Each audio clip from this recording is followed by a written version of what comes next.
I'm extremely excited. Shaking in my boots, quivering. Oh, you were? Butterflies in my nunu all day long. So excited to read this book with you. Yeah, I'm excited to see what happens in between me down there.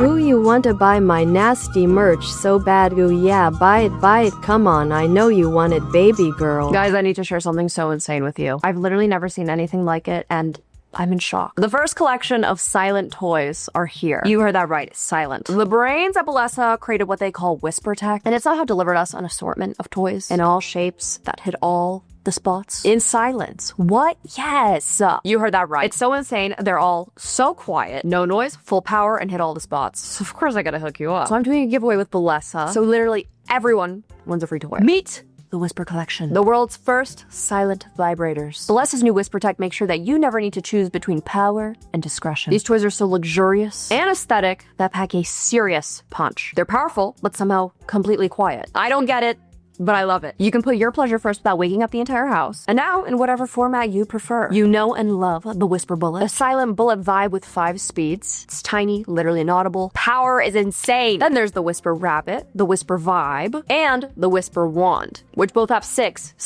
vibration speeds. Whisper Vibe gives you the quietest G-spot stimulation you will ever find. The Whisper Rabbit has independently adjustable clit and G-spot stimulators, and the Whisper Wand delivers deep, rumbly vibrations in case you want to step it up another notch, but still in silence. Did I also mention how soft they are? Honestly, this collection is insane, and you have to see it, not hear it, to believe it. And that's why I'm hooking you all up. You're welcome. Everyone who signs up wins a free Whisper Vibe or a free viral rose suction toy with any Whisper purchase. Click the link in my description and grab yourself a new vibe. The big question is, they'll stay silent, but can you? Thank you so much, Bellesa, for sponsoring today's video. Simultaneously really stressed out because every time I keep reading it, I'm like, I feel abrasive by making you read this, even though it was Jake's idea to read Heated Rivalry. And I was like, yes, absolutely. I want to show my support. I want to show my allyship. I want to read the whole thing. I want to show I love men kissing. I love gay men. I love gay. Were you ever caught looking that up on YouTube by your parents? Yes.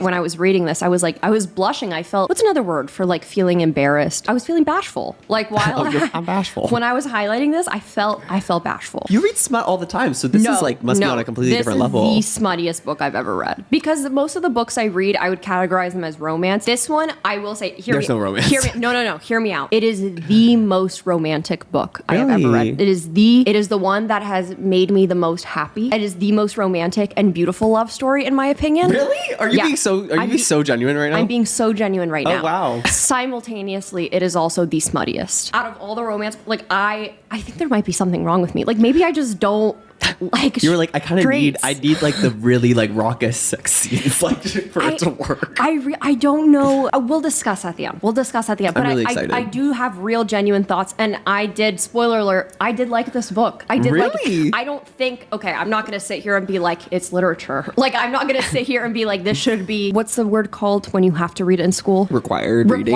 Yeah, okay. I'm not gonna sit here and be like, oh, this needs to be required reading. But for adults, like they should read it. Absolutely. Damn. Do you think I'm gonna leave this and want to read the whole thing? No, because Jake has this thing where Jake can't consume gay media because Jake does get sad. Well, this is actually will be my second gay hockey novel. Yeah. So, and I consumed the other one just fine. Yeah. Okay. All right. Okay. I consumed it. This is my second hockey book. Like, so you can read gay books, really but you can't watch gay shows or movies. Drew Starkey did something to me in Queer where I literally went down like a depression spiral for like 3 weeks because of how attractive he was in the movie. Like I was like, I'm never gonna look like that. The journey is usually the part that you remember anyways. So we can't watch this together? This is a show I want to watch alone anyway. I don't know that you want to watch it with me. I want to watch it alone. I don't know that I want to like, yeah, exactly. Don't you want like have one hand free? Everyone is talking about this book because it got turned into a show, obviously, if you didn't know. Well, let's address the elephant in the room. We don't even have the book. No, because you can't buy the book. So I tried. You freaks sold out this fucking book. For every single video where we do a book reading, I try and have the physical books so I can highlight them and we can hold them. And I like that. And then we go and donate the books always at the end to a little library. What if we put it in? What if we put Heated Rivalry in the little library? Imagine. There's children in our neighborhood, girl. With the animated cover on the front, it looks like it would be like a children's book. Yeah, so I'm glad glad that Fuck we didn't. the covers. Honestly. That whole like genre of the animated drawn covers. No, that it's needs very to go. misleading because you were saying, you were like, it's really graphic. And I was like, really? Because it looks Yeah. like a YA novel, girl. Oh no, that's how all of the smuttiest of the books are. If it's like a solid block as their face and like they don't have any like features or whatever, you Yeah. can bet they're having the most rocket sex. No, they are. They are. Yeah, let's put the iPad and the computer inside the little library so that everybody can be The kids are gonna love this one. well read. But everything's sold out. I tried to buy it online. The cheapest that I found to buy the book online was $80 for a physical copy. Oh my god. And everyone, like, when I said that I was reading it, my friends were like, Where did you get it? I'm like, Kindle.com, girl. Oh my god. Yeah. Wow, people are fiending for Yes, it. yeah. You know, this just shows you like the people yearn. Gay Gay sex. Prologue. Heated Rivalry, a spicy gay hockey romance, Game Changers, Book 2. So it's like a whole, it's a woman in Canada, and she just writes all these gay hockey books. Damn, how does she know so much about it? That's what I want. Wait, that's the same. What I It's wanna literally the know. same thing that the person who makes Puck Boys, the Puck Boys series, does. He has like Yeah? 7 books, Oh, and but they're he's a all man. the same exact book, essentially, just with like different characters and different sex. But he's a man. But he's a man, so I'm wondering how this stacks up. How much does she know? How does she know that? And also, can she teach me? October 2016, Montreal. So we're in Canada, okay? Okay, where hockey happens. Because gay shit does not happen in America. No, it's not allowed. Shane Hollander was as close to losing it as he ever allowed himself to get. I am dressed as Shane Hollander because In- he's in red on the cover. So you're both of them because you also have the accent of the Russian one. Okay, so Russian and Polish is not the fucking same. He endured 2 periods and 12 minutes of one of the most frustrating hockey games he'd ever played. It should have been a glorious win at home for his Montreal Voyageurs against their arch rivals, the Boston Bears. Oh, the Bears. Bears. One man had capitalized more than anyone, the most hated man in Montreal, Ilya Rozanov. The near-century-old rivalry between the Montreal and Boston NHL teams had, over the past 6 seasons, become personified by Hollander and Rozanov. Their intense animosity was clear even to the fans in the furthest, cheapest seats. Having a good night? Rozanov asked cheerfully. His hazel eyes sparkled the way they always did when he was talking shit. F you, Hollander growled. Still time for a hat trick, I think. See, this is where they like It's start to enemies lose to me. lovers. When they start talking about hockey, my eyes glaze over. The same way that when someone explains board games to me, like somehow I was like turning the page and I like was not even reading. The way I'm like well read about this, so, like I kind of understand. About hockey? This is my second gay hockey novel. Sorry. Still time for a hat trick. His English barely comprehensible between his thick accent and his mouth guard. Should I do it now or wait until last minute? More exciting, that's why, yes. Hollander gritted his teeth around his own mouth guard and didn't answer. Shut up, Rozanov, the referee said. Last warning. Rozanov stopped talking, but he managed to find an even more effective way of getting under Hollander's skin. He winked. And then he won the face-off. And then game his face off. Sorry. A semicircle of Jerk. cameras. Sorry. A semicircle of cameras, lights, and microphones formed around him. Hey guys, Shane said tiredly. They asked their boring questions, and Shane gave them boring answers. What could he even say? They'd lost. It was a hockey game, and one team lost, and that team was his team. Do you Yes. want to know what Rozanov just said about you? One of the reporters asked gleefully. Something nice, I assume. He said he wished you'd been playing tonight. The crowd of reporters was silent, waiting. Shane snorted and shook his head. Well, we play in Boston in 3 weeks. You can let him know that I will definitely be at that game. The reporters laughed, delighted that they had gotten their Hollander versus Rozanov soundbite for the night. An hour later, showered, changed, and finally alone, Shane drove himself home, not to his Westmount penthouse. What are you doing? I'm rocking in my little chair. Not to his Westmount penthouse, but to one nobody knew about. Shane only spent a few nights a year at the small condominium in the Plateau. It was where he went when he wanted to be sure of total privacy. Popcorn Jake. The condo on the 3rd floor looked like what it was, a demo condo that had been decorated by a professional house stager. Knocked at the door, came almost 40 minutes later. It had been enough time that Shane had almost convinced himself to leave, to put an end to this foolishness, but of course he hadn't. And if the knock had come hours later even, Shane would still have been on the sofa waiting for it. He opened the door. What the fuck took you so long? He asked, annoyed. We were celebrating. Is this Ilya? We were celebrating. You don't even know I if get that's it. Ilya yet. Okay, we were sorry. You offensive piece of shit. I just assumed. We were celebrating big win tonight. Big win. You don't know if he's Russian. You know. Shane stepped back to let the tall, smirking Russian man into the apartment. Yeah, Nicole. I got away as soon as I could. Oh, I got away as soon as I can't do a fucking Russian accent. Rozanov said, his tone less teasing. Didn't want to draw attention, right? Sure. And that was the last word Shane got out before Rozanov's mouth crashed into his. Shane gripped his leather jacket with both hands and pulled him closer as he kissed Rozanov breathless. How long do you have? Shane asked quickly when they had broken par for air. 2 hours, maybe? Fuck. He kissed Rozanov again, rough and needy. God, he needed this horrible fucked up thing. I think that's a lot of time. Yeah, 2 hours? Yeah. Oh, absolutely. No, they were like, we don't have a lot of time. Like that is part of the context of him saying fuck, is like, oh no, there is no time. What? 2 hours? No, I think he's saying like, fuck, we have so much time. I This read is the about book, to be I the think I would know. sexiest. I think I This would is about to be know. the sexiest 2 hours of my life. I think the author thinks that gay sex takes longer. You think? I Yeah. think it takes a shorter amount of time. No, because she's like, Well, there is more preparation involved, so if he doesn't Keep come reading. prepared, they grapple and maneuver each other until they reach the bedroom, where Shane shoved Rozanov roughly against. I'm just gonna call him Ro because I'm sorry. you, Really. What's his first name? Ilya. Ilya. Whatever. I can't call him Ilya. I wish that they would just go by Ilya in this. Oh wow, well, there's Sorry. a reason for that. Why they go by last Really? names? Okay. Yeah, He shoves- He can't pronounce Ilya. Shane shoved Rozanov roughly against the wall and continued kissing him. He felt the familiar slide of his rival's tongue in his mouth and slid his own tongue over teeth that had been fixed and replaced God knew how many times. Don't do that. Don't slide your tongue over My the veneers. He wanted a lot tonight. Oh, okay. Yeah. But they didn't have time for a lot. See, What? that's what I'm what saying. do you have time for? That's what I'm saying. Girl. That's what I'm saying. It takes you 2 hours to unbuckle your belt. That's what I'm like. I'm like 2 hours. I'm like, damn. Who has the time? Who has the time for gay sex anymore? Right. Seriously, we're all like, we have work to do. We have to record this video right now. Like, we have no time. Shane watched the other man drop his jacket on the floor and pull his t-shirt off over his head. Other man. When she's talking about the two men, I don't love when she goes the other man. Yeah. And the other man, like, She's reminding you. She's like, Rozanov, man, Shane. Man. A gold chain hung crookedly around Rozanov's neck, a shiny crucifix resting on his left clavicle just above the famous, ridiculous tattoo of a snarling grizzly bear. For Russia! I had it before playing for the Bears on his chest. So it's more like, for Russia! I'm sorry, I was I'm like, not a bear. for Russia! Shane would make fun of it later. Right now, all he could do was watch Rozanov strip off his clothes and belatedly realize that he should be doing the same. Belatedly, like, they both took off everything. And Rozanov fell on top of Shane, kissing him and moving a hand down to grasp his embarrassingly frigid. We're children. Like, we're children. There's no way we're gonna get through this book. When I was like, Jake, like, this is a lot. Like, I'm like, we're gonna have to censor a lot. And he's I was like, what do you mean? Why? And I'm like, there's a lot of the word in it. And His he's like, embarrassingly- they say the word. It's embarrassingly rigid. It's so funny. Shane arched up to his touch. Oh my god, making stupid, desperate noises. Don't worry, Hollander. Rozanov said, his lips brushing Shane's ear. I'm going to you like you want, yes. I'm going to you like you want, yes. That's how he said it. This is offensive to Russians. Is it? I'm sorry. No, not you. Oh. Not you. Well, maybe I'm not Russian. I don't know. I can't speak for them. Rozanov slid down his body, kissing, sucking, licking, until he reached Shane's. He didn't tease any further. He took him into his mouth, and Shane was grateful that they were alone in the building because his moan echoed throughout the sparsely decorated room. There's nothing there. It's a mattress on the fucking floor.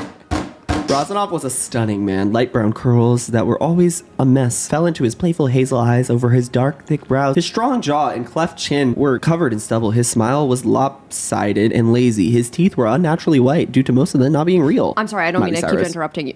Sorry. Our new teeth are great. I just saw them. I know, I really like them. Although this is the author's description, and I do love who they chose for Ilya for the show, who, by the way, is just a young Smirnoff from Stranger Things. Alexei. Yes. He looks just like a young Alexei. But in my head, have you ever watched Ted Lasso?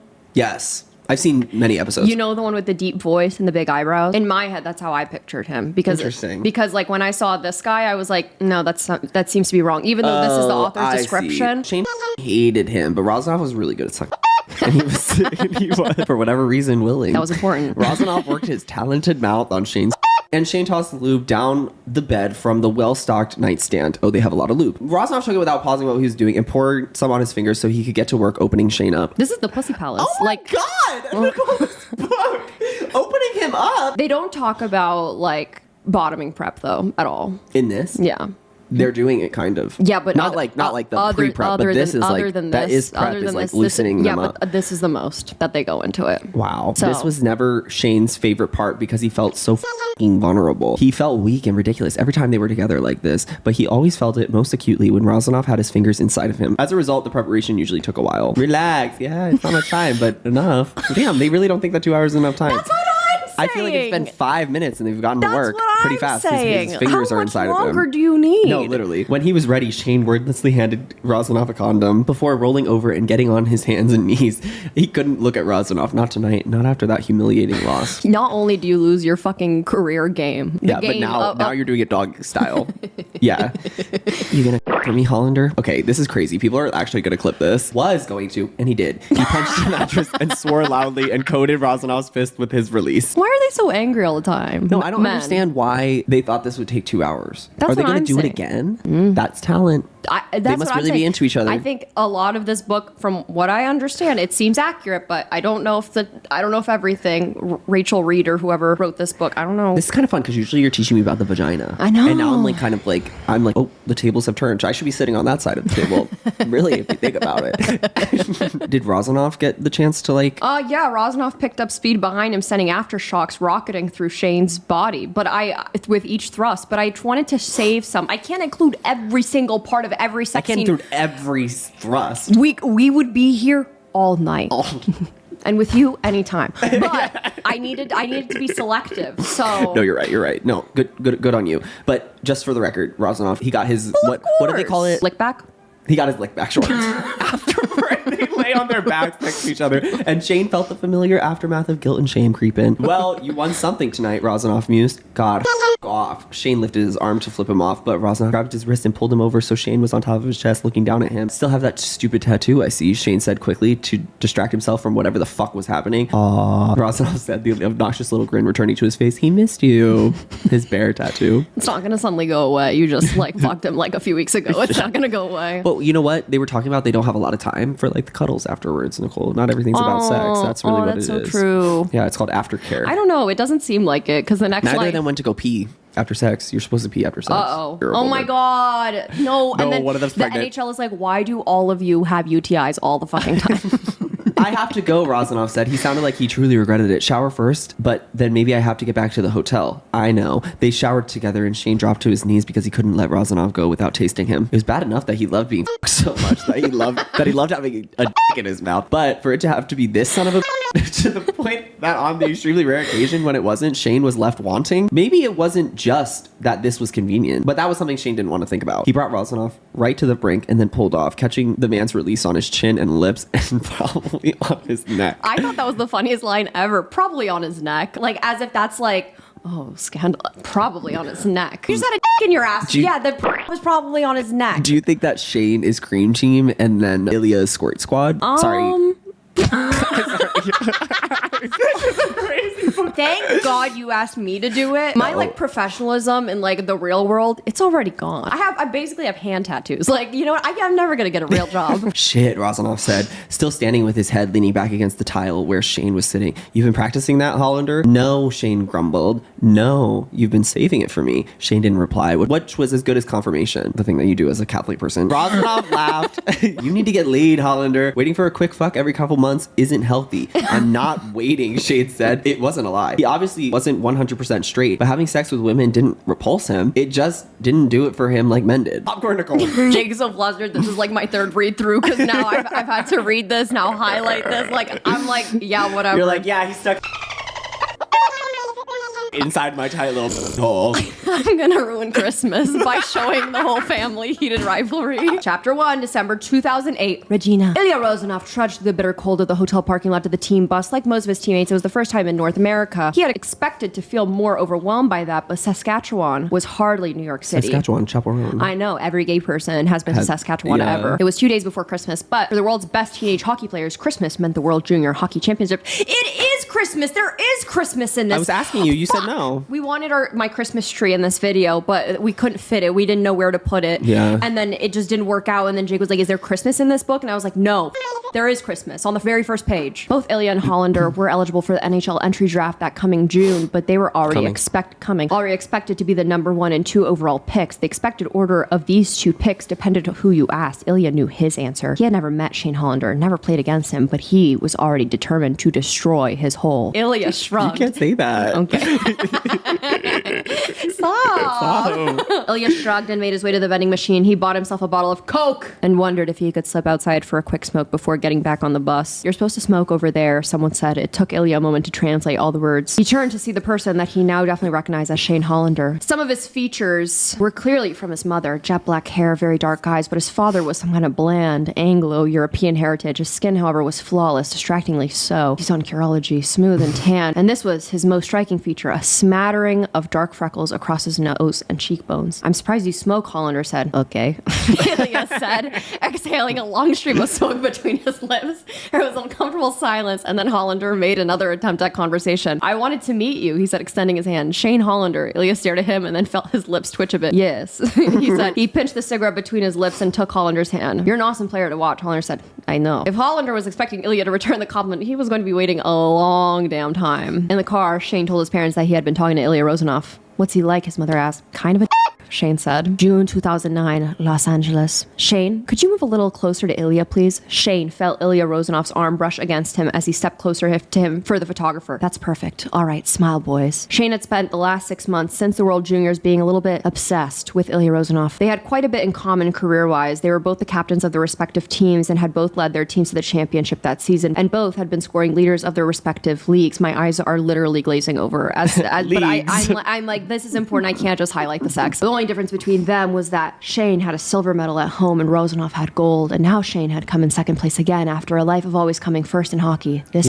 guy. I remember when guys in my high school would say that about like their friends. He'd be like, this guy, this guy. Adding to the drama of the day was the fact that Rozanoff had been drafted by Montreal's arch rivals, the Boston Bears. Shane knew his career was now going to be inescapably linked to Rozanoff's. Shane felt short. He had turned 18 last month, but he felt like a kid. Rozanoff had turned 18 too just last week, which Shane knew because he was obsessed with him. That night in his private hotel room, his proud parents were across the hall. Shane couldn't sleep. The gym was mercifully.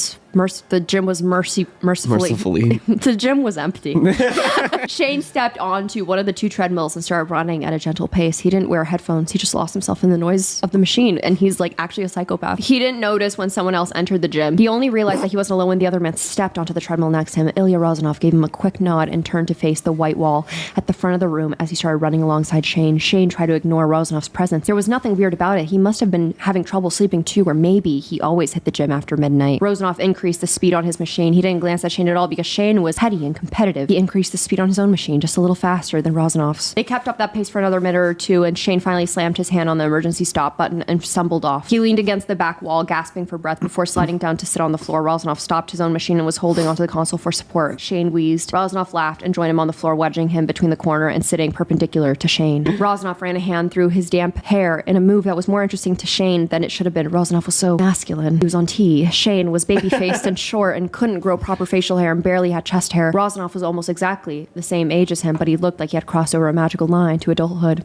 Popcorn Jake. Rozanoff took a long haul from his water bottle. Shane pretended he was only looking longingly at the way his throat worked because he had forgotten to bring a bottle for himself. It wasn't until Rozanoff's Adam apple stopped bobbing and his lips were his Ilya apple. And his lips were dark and glistening that Shane realized he was staring. The lips quirked up a bit and Rozanoff extended his arm, offering Shane his water bottle. I'm all right, thanks. It was the first time that Shane felt it. It was like the air in the room had thickened. Everything inside him was buzzing and on edge, like he was about to jump out of the plane. He didn't know if Rozanoff felt anything, but in that moment, Shane wanted something. He couldn't even name it. He passed the water bottle back. This time, he could swear Rozanoff let his finger brush Shane's wrist on purpose. It was a moment that seemed to last forever, but was probably less than a second. Shane wanted Rozanoff to touch him again. Shane wanted to touch him back. Maybe Shane wanted to kiss him. Shane scrambled his feet. I'm going to bed. I guess I'll see you around, right? Rozanoff looked up at him from the floor. You'll be seeing plenty of me. What the fuck was that? He had never... Jesus Christ, he had a girlfriend. He wasn't a girlfriend you're hoping will break up with you. She didn't even come on this trip to see you get drafted. Well, that was true, but she had just started this new summer job and you haven't thought about her all day until right now. You haven't even called her yet. Yeah, all right. Maybe it wasn't really working out with her. It wasn't like she was the only girl he'd ever done stuff with. You're half hard right now from sitting on the gym floor with another man. My mom would be screaming. She's like, get the fuck up. You're gonna get a UTI. Yeah. You're gonna get a UTI. You're half hard on the cold concrete floor. You're fucked, man. Okay, that one he couldn't explain, but he could get in the shower and jerk off and try like hell to think about his girlfriend or any girl, anything other than those red, wet lips, that dark stubble, and those hazel eyes. For the rest of his life, Shane Hollander would have to live with the fact that he had ended his NHL draft day by getting himself off to the thoughts of Ilya Rozanov.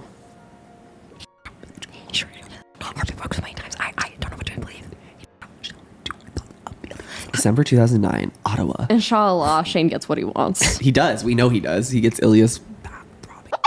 Okay, so true. Okay, so true. There was no mistaking that Ottawa was Shane Hollander's hometown. It was Shane Hollander fucking mania here. His face and his freckles were everywhere. Newspapers, television, buses, banners, and the side of buildings. Of course, Hollander was from Canada's capital city. Of course, the city was as inoffensive and bland as he was. Ilya would be moving to Boston this summer, to America. He had never been out of Russia for more than a couple of weeks at a time. He would begin his NHL career. He would be rich and famous. He would be his own man, away from his family. He sat up on the bed and grabbed a package of nicotine gum off his nightstand. He popped a piece into his mouth and frowned as he chewed it. Oh, he's trying to stop smoking because he had that conversation with Ilya, or with Hollander. He wanted a real cigarette. He wanted to someone.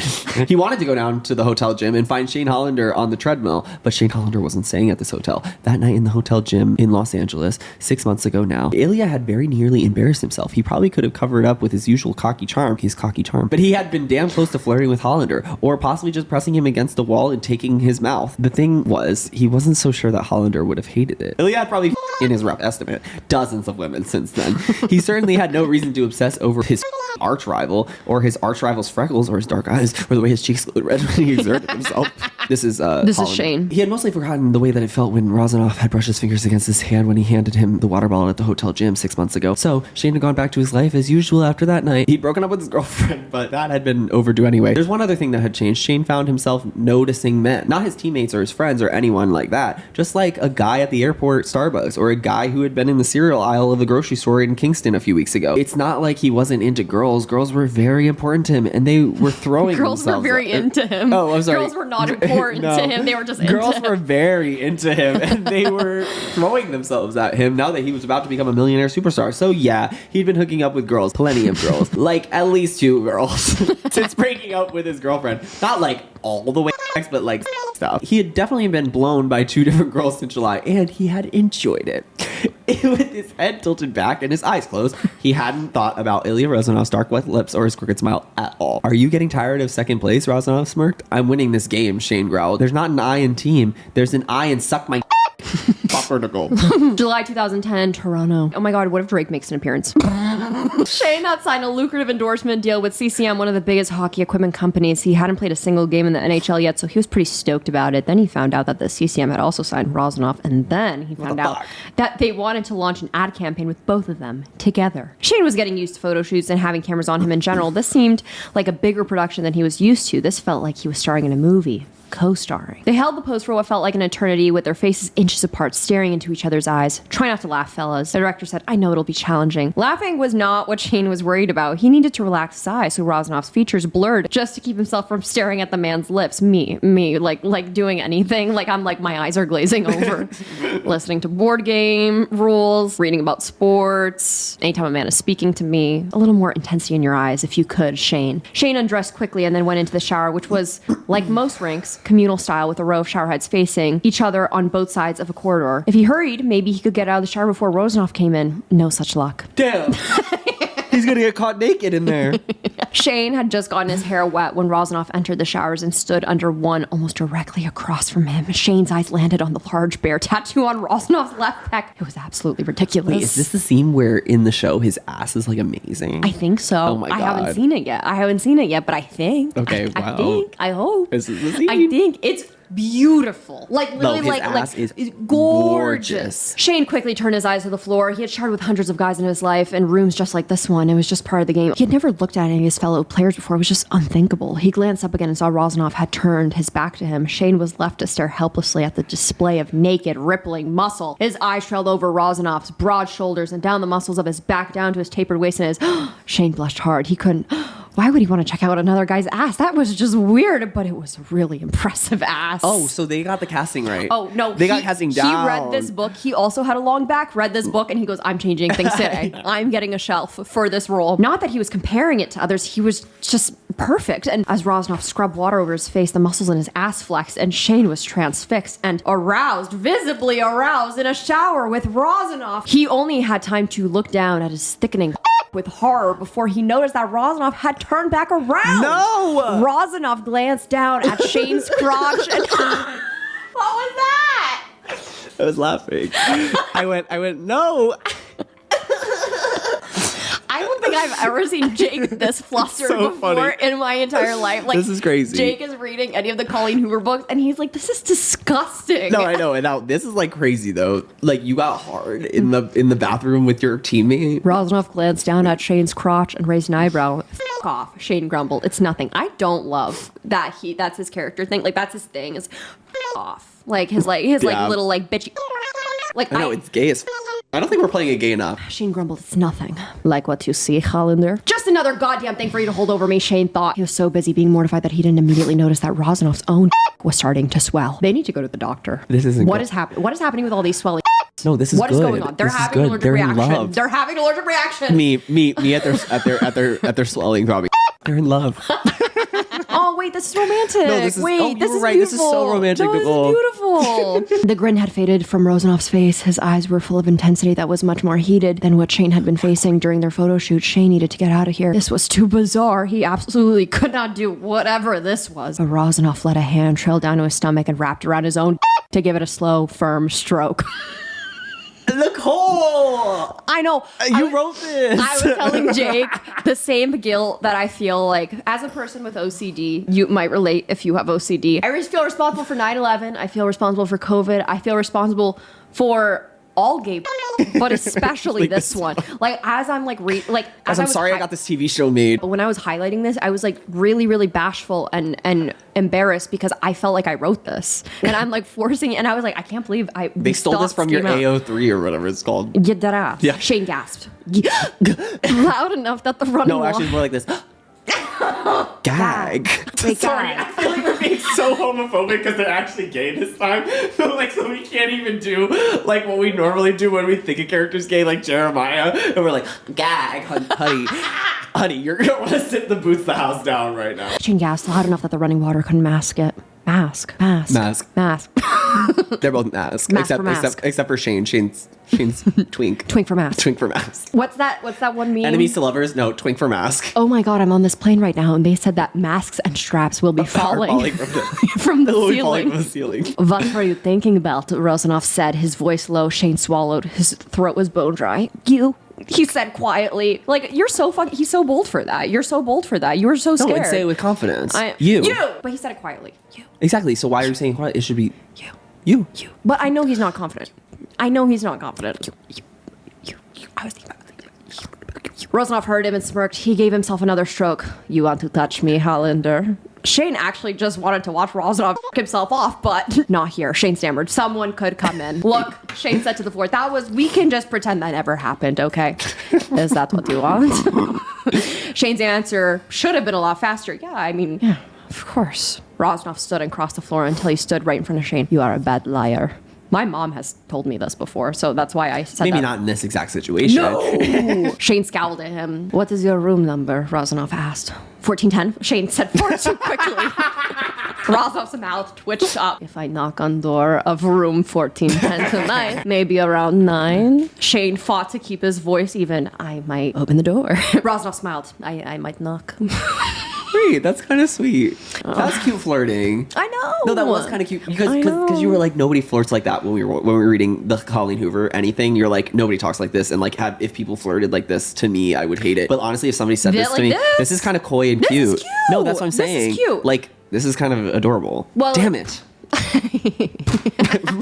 He had more or less decided on the second option. He would talk to Razanov. They would put this behind them as quickly as possible so things wouldn't be weird when the season started. He tidied up the room. Even though it was already perfectly tidy, he changed his shirt to a nicer one for no reason at all. He brushed his teeth, flossed, and rinsed that with mouthwash because if he was going to be talking to Razanov, it would be rude to have that breath. He fixed his hair a bit. He switched his phone to silent mode. He decided to turn on the television so it wouldn't look like he had just been sitting there staring at the door. Razanov looked like he may have put a little effort into his appearance too. He was wearing a black button-up shirt, his gold chain winking at Shane from... Winking! His gold chain twinking at Shane from the wide open collar. It wasn't actually winking. Jesus is on the cross. Thought you might have chickened out, Razanov said in his infuriatingly blunt manner. No, Shane said. No. I mean, I just want to talk about, I do know, yes. Do you want to sit, maybe? Not really. He was so close that Shane could feel the heat of his body, or maybe he was imagining it. I don't think this is a good idea. What? Razanov said, tucking a knuckle under Shane's chin and tilting it up. These? He brought his mouth down on Shane's and Shane flooded with panic. He was stiff against Razanov, lips pressed together, eyes open, but Razanov persisted. And nevertheless, she persisted. Razanov persisted.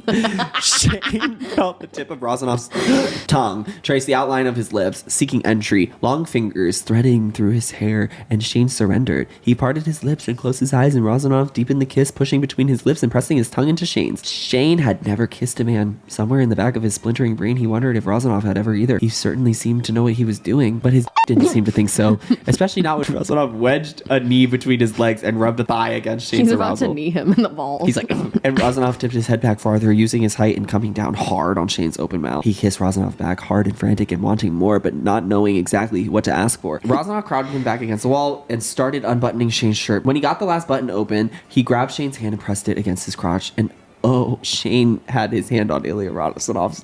Both men looked down to watch Shane's hand move under the cotton of Razanov's briefs. Shane could see the tip of Razanov's pointing out of the waistband, and he had the sudden wild urge to kiss it, to press his tongue... I can't. To the slit and taste him. This was really gay. To press his tongue to the slit. I didn't know that happened. Sorry. I didn't know that happened in gay literature. I mean, you wouldn't see that happen. No, I know, unless but you had like an inside I didn't view know of the that. mouth. I didn't know you guys were using that word. Slit? I That was never our thought word. that. That's I don't our actually- word. Hey, that's our word. That makes me like My slits. viscerally like cringe. Slit is That- in a lot of this book. With shaking hands, he pulled Razanov's jeans and briefs down and lined up his mouth with his thick, rigid... They're always so rigid. He took a breath and very carefully pressed his tongue to the head. It should just be boner. Yes, Hollander, Razanov hissed. It tasted like skin. I knew you would say that. Shane's face flushed. An image flashed through his mind of their roles being reversed. What would Razanov look like on his knees, taking Shane in his mouth? Would Shane ever find out? He sighed around Razanov's... He sighed around Razanov. He's like, I don't understand that. That's a lot. That's also a lot in this book. Sighed around his... What's going on What does that there? even mean? What's going on there? I've What never are you sighed sighing? around What are in you my life. sighing and doing around there? He's like... It's like those TikToks where it's like, oh, I wish I had a free bag of chips right now. It's like, oh, I wish I had a in my mouth right now. He bobbed his head slightly, losing himself in the slide of rigid flesh against his tongue. He was sure he was doing a terrible job, and his fears were confirmed when Razanov suddenly yelled, "Stop! Stop! Cut!" Because his penis is cut. Maybe, probably not. He's don't know. Catholic. Probably not. If He's Catholic and Russian. If he's Russian, there's a good chance he's Uncut. Catholic. Oh. Razanov laughed. I'm sorry. Razanov laughed. He waved his hand around as if trying to physically grab the English word he was looking for. It was too much. Oh, really? Shane felt that he had barely done anything. Just very overwhelming, intense wrong. Shane could think of a few words, but he did want to guess at what Razanov was feeling a lot. Then he had made a frustrated sound. "No, I cannot think of word." "You have not done this," Razanov said plainly, "with a man." "No, have you?" Razanov looked at him, and Shane knew he was deciding whether or not he could trust him, and then must have realized it was too late anyway if he didn't. He nodded. In Russia, my coach's son." Shane sputtered, "Holy fuck. You do like trouble. Was he on the team?" No hockey. Not a hockey player." Did anyone find out?" Razanov shook his head. "He would never tell. I would never tell. It was safe." "Safe?" Shane repeated. It didn't sound at all safe. "Just fooling around. Nothing serious." What is it? Curious?" Razanov smiled. "Yes, curious. You make me curious." "Oh." He leaned in and breathed against Shane's ear in his heavily accented English. "Do I make you curious?" He's literally having sex with Gru from... Razanoff made Shane a lot of things. Confused, infuriated, terrified, aroused, and yes, curious, obviously. Tonight, you'll steal Simon. Tonight, you'll feel my rigid... Obviously, Shane said, a little irritably, did you like sucking my... Oh, those English words, you know. That's so, Saison Marguerite. Once again, Shane felt very young, very boyish. He realized he was still mostly dressed, and he wasn't sure if he could change that or not. Razanoff made the decision for him. This is a bit not fair. He moved a hand through the air back and forth between them. You want me to... Da, yes, let me see you. He let his jaw slacken and took Razanoff as deep as he could. He was nervous about biting him by accident, so he kept his mouth open wider than was probably necessary and used a lot of tongue. Hollander. Razanoff switched to Russian, and Shane didn't know what he was saying, but he figured he would probably get out of the way because he wasn't sure if he was ready to take a load in his mouth. There it is. He pulled off just in time. Razanoff put his own hand on his to replace Shane's mouth and stroked himself roughly until his release fell all over his own stomach. What the fuck way are they? He pulled off just in time. Okay. Are they laying down right now? Hold on. Because I thought they were standing, and so the fact that they were standing, and then they laid down. Yeah. Yeah. So he's they're laying down. like this, yes, and it's yes. Yeah. And it's like coming this way. Yeah. Got it. It's on the wall behind them. Yes. Yeah. Shane stared dumbfounded. It was the hottest thing he had ever seen. Shane was still staring at the mess on Razanoff's stomach. His own was like iron. He thought about stroking himself until he on Razanoff. He thought about Razanoff putting his mouth on him. Okay, well, good night, Razanoff said and moved to get up. Shane's mouth dropped open and he was about to be furious when all of a sudden he noticed a playful, crooked grin. Did you need something? Razanoff asked innocently. Shane glared at him. Razanoff chuckled and grabbed some tissues from the nightstand so he could wipe his stomach off a bit. Lie down, Razanoff instructed. Shane reached down to run his fingers through the golden brown curls of Razanoff's hair. He dragged his fingers over the stubble on his cheek and the sharp line of his jaw. Shane had enjoyed watching some truly hot girls in the past, but this was beyond anything he'd ever experienced. Sorry, I'm like stuttering because I'm like flustered. Just beyond anything he had ever experienced before. Watching this big... You got nervous talking about girl sucking. Watching this big, beautiful man who knew exactly what to do with his tongue and lips and, God, his teeth. What does that mean? He knew exactly what to do with his teeth. He's biting gently. It's like he's massaging it. He's like... He's corn cobbing it. Work him like there would be a medal awarded for this performance. Ah, God, Razanoff. He expected Razanoff to get the hell out of the way, but instead he sucked him harder and Shane emptied himself into his mouth. A stream of nonsense fell out of Shane's mouth. Holy shit. I'm sorry. Oh my God. I'm so sorry. Wow. Oh God. Razanoff pulled off, not at all hurried, and wiped his mouth with the back of his hand, and he laughed at Shane's babbling. Sorry. Oh, whatever. Why sorry? I'm fucking over it. Shane choked out a hysterical laugh. I don't know. I wasn't expecting you to... Razanoff shrugged as if Shane was thanking him for bringing in the mail. I don't mind it. Okay, flex. So, Shane said, still keeping his back to Razanoff, this won't leave this room, okay? You think I will tell people? Shane sincerely doubted it. No. He felt the bed shift as Razanoff stood up. Shane had the stupid urge to ask him to stay. He imagined falling asleep in his arms and, what the f***? This is gay. My flight is early tomorrow, Razanoff said. There was maybe a note of apology in it, or maybe Shane was imagining things. All right, Razanoff nodded. I'll see you around. Yeah, Shane said awkwardly. I guess I'll see you on the ice. Yes, Nicole. Popcorn. Nicole. You forgot how those works. Yeah, I'm like, Nicole. September 2010, Montreal. Shane was a man of routine. He woke every morning at 6 o'clock and was to the thoughts of Ilya immediately when he went for a 10-kilometer run, which honestly, I hate the Canadians for being like, you know what, fuck the Americans, we're going to put kilometer in it, even though the rest of the world uses... No, literally, we were like, fuck it, the rest of the world, we're using the miles. Yeah, when we use the... Yes. On the television, the Sports Center anchors were talking about Ilya Razanoff. Shane hadn't seen or spoken to Razanoff since their encounter. In the Toronto hotel room over 2 months ago, he would like... Probably at Drake's hotel, Hotel X. I was just literally thinking just that. thinking Jake, that. I was just thinking that because Jake and I, when we went on tour, we stayed at Drake's hotel. We didn't choose to do that. We didn't choose to do that. We were just put in that hotel. Yeah, they just like put us there. Wow, I was just thinking that. That was actually like really beautiful that you and I just like connected that at the same time. Yeah, ooh, maybe one of them is gonna shove the CN Tower up their ass. He would like to be able to say that he hadn't thought of him either, but that would be far from the truth. You feel pressure to outperform Shane Hollander this season, the interview asked. Who? You, Razanoff. Razanoff looked directly at the camera and Shane froze. He can't see you, dummy. He watched Razanoff wink at the camera and Shane's eyes narrowed. He was going to shut this up when their teams finally met. Anyway, Dad said, what were we talking about? Razanoff? We're not worried about Razanoff, right? He's a dirty player, Mom growled. He's a good player is what he is, Shane sighed. Not as good as you, not in any category. He's bigger than me. You're faster than him. Maybe. And you're incredibly fast and strong. But what are they talking about? And you're a leader, a nice young man. Razanoff is a jerk. Shane laughed. Yeah, I know.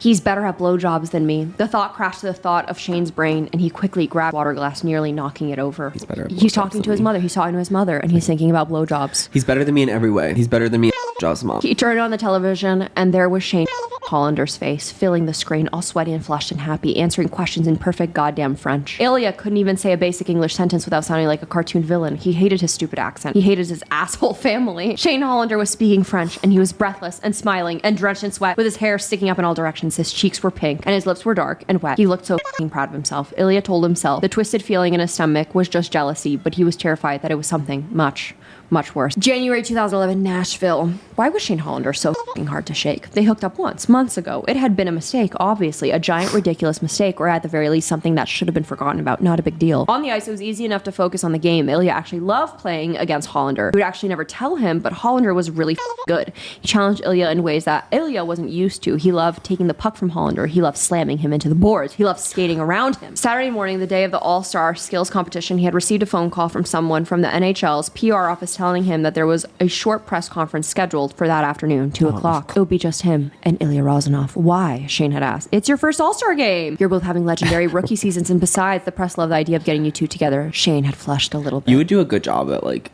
being like that person in this show. What? To make this call to them. What do you mean? This is gonna be so much fun. Oh my god, everybody wants to see it so bad. Yeah. Me and oh my myself god. included. Yes, you literally have to It's do gonna be this. so good. They just want to see you like talk for a little bit and Yeah, like with touch him. tips. Under the table, they touched tips. He felt Rozanov's foot tap against his own. It was the chastest. It was feel the it's chastest. craziest contact in the world, but it still made Shane's heart stop. Press conference ended. Both men stood as the room erupted into the chaos of dozens of people packing up recording equipment. Shane offered Rozanov a hand, and Rozanov shook it. When Shane released their handshake, Rozanov slowly slid his finger along Shane's palm. Nice job, Hollander, Rozanov drawled. Thanks. Have fun last night? Last night? With your teammates? Dinner somewhere? Get drunk? Shane looked down at the ice. Oh yeah, it was fun. How are you guys? Lots of fun. No fucking Canadians or Americans. Was perfect. Going to bed early tonight, I think, Rozanov said suddenly. Shane's mouth went a little dry. Oh? Yes. They stood in silence, watching the action on the ice. He's literally cruising. Oh, going. Ow! I want to bed early tonight. 12:21. I knew he Would was- you consider that cruising? Or no, he's trying to get Shane into his bed. Okay. Yeah. Ilya wasn't surprised at all when the knock came. It was late, after midnight. He had been back in his room for almost 2 hours. Hollander pushed into the room as soon as Ilya opened the door. He turned and flipped the bar latch as someone was going to burst in at any moment. He looked terrified. Is there a ghost out there? Ilya asked, amused. This is f***ing dangerous, and you know it. Is it? We are not doing anything. He's so funny. Like, I'm like reading his lines and I'm like cracking up. Like, I think he's the one in the show. Instead of saying, is there a ghost out there? I think he says, is someone chasing you? On their knees, Ilya said softly just to see what he would do. Expecting Hollander to tell him to fuck off, Ilya's breath caught in his throat as he watched him sink fluidly to the floor. His gaze stayed on Ilya. Those eyes that were always so sharp were now hazy with desire as he leaned forward to nuzzle and mouth at the bulge in Ilya's sweatpants. Christ, Hollander, Ilya breathed, gently pulling at Hollander's hair as he pressed. Hot, open-mouthed kisses to the fabric that pulled tight over Ilya's erection. Boner. He felt dizzy and less in control than he wanted to be as Hollander tucked fingers into Ilya's waistband and pulled down until Ilya's was freed. Freed! The idea that Ilya was probably the only one who ever saw him like this, that he was the only person in the entire world who knew what it felt like to have those pretty pink lips wrapped around his No, he's right. That's interesting. Something to think about. That's actually a really beautiful image to think about. Point. That's actually a really... Well, it's kind of not to be like a gay simp here, but like, do you not find that tender? Yeah, that's like, why I'm saying this is a that really... is like kind of tender. Like That's why I said I think that this is actually genuinely like a really romantic book. Ilya swore in Russian, pulled away. He grabbed Hollander by the front of his shirt and hauled him up, kissing him roughly before throwing him on the bed. He wanted to know how much he would give him tonight. Hollander stared up at him, lips dark and wet and parted. His hair was everywhere. Ilya just stood there and watched him toe off his sneakers, never breaking eye contact. Hollander was breathing heavily, as if he wasn't one of the most physically fit people on the planet. Ilya had always been this way. He loved sex, and he loved it more when it was dangerous, when it was with someone he knew he shouldn't be with, whether that was his coach's son, or his brother's girlfriend, or his teammate's sister. Ilya couldn't resist a bad idea. And Shane Hollander was a bad idea. The worst idea. Wrong in every way imaginable. Two men, two NHL players poised to be the two biggest stars in the league soon enough. Peace and love, so much peace and love, so much peace and love. Love you, NHL, love hockey. I can't name one hockey player. I can't. And I know I'm not a fan, but like, they make it seem like they're like A-list celebrities in this book. And that's what they did in the other one Yeah, too. they made it seem like you walk down the street, every single like movie star knows who these two are. I couldn't tell you a hockey player. I couldn't. And we are probably like the people who are like the most important in the world. Like us two? Yeah, Yes. like us two. Yes. And like what we kind of are thinking is like pretty much the global mindset. I've been Literally, saying that. I've been saying that. Yeah. Two bitter rivals on opposing teams that had hate each other for almost 100 years. Plus, Ilya hated this guy. Ilya kissed his dumb mouth and swallowed his stupid little sighs and felt his annoying fingers in his hair. Pulled back so that he could look at his horrible face with its ridiculous freckles. Ilya kissed his way down his body and took him into his mouth. Hollander's hips jerked off the bed, nearly forcing Ilya off him. He sucked him and enjoyed the desperate noises he pulled out of him. The entire book is like Shane is a loser, Shane is desperate, Shane is a yearner, Shane is pathetic. And Ilya's like really confident. Yeah. Okay. He let his fingers trail down below Hollander's balls. He tapped one finger against his puckered opening and waited for a reaction. Hollander's body. What? You're gonna continue reading after that? My God! I read this book. Oh my God! Puckered opening and waited for a reaction. I read this. You might be new to this, but I'm true to this. Okay. What did they think it was gonna do? I'm not new to this gay lifestyle. It's so highly Mandel coded. Is this COVID related? Hollander's body stilled on the bed, so Ilya drew light circles around his hole. Just a casual suggestion. What the fuck? Oh my God! This like entire part is gonna be bleeped out. That's crazy. That's an insane thing to say. I got a call. No, I didn't get a call. I got an email this week that our floor got a noise complaint of a dog barking, and now we're gonna get our next noise complaint. It's like somebody in this room keeps saying the word hole and pucker and really loud. You could feel Hollander tense up. He was completely silent now. Ilya pulled his mouth off of him and looked up at his face. Have you ever? Ilya asked. Hollander shook his head. Would you like to? I don't know. You are scared. No, I'm not scared. It's okay to be. Hollander exhaled loudly. I'm not scared, he said again. Have you ever touched yourself? Ilya asked, circling his finger again. Here. What? Hollander's face flashed bright red and Ilya grinned. Jesus Christ, Hollander muttered. You are embarrassed. Well, you don't play with your ass. You don't play with your ass. It makes you gay. Oh my fucking God. You know what makes you gayer. Rosnoff, shut the fuck up. Sucking my You were doing that a minute ago. Hollander sat up. I've played with it, all right. I've got a thing. What? A thing? So, okay. Ilya grinned so hard at her. What color? You. Is it big? I want to you, Hollander, Ilya said against his ear. Hollander shuddered. And Ilya was sure he was going to say yes, but instead, I can't. Not here. Ilya He's not even ready. In his book? He's going to paint that trade.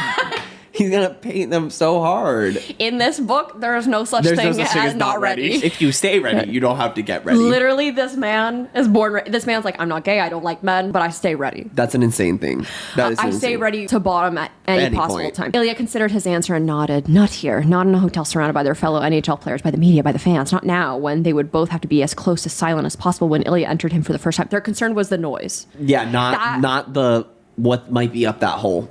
Literally. What might be in there. That's crazy. Okay, Ilya said, nipping at his throat. Next time then. Hollander snorted, but he was smiling hopefully. Next time. Ilya shrugged. Oh my God, not only does he have to prep for his big games, because they only get to have sex when they have a game. So he has to prep and like... Prepping for the game, prepping his hole. There was no prep. Then getting on prep. There was no prep. Yeah, so no prep. Two But preps. next time there will be a prep.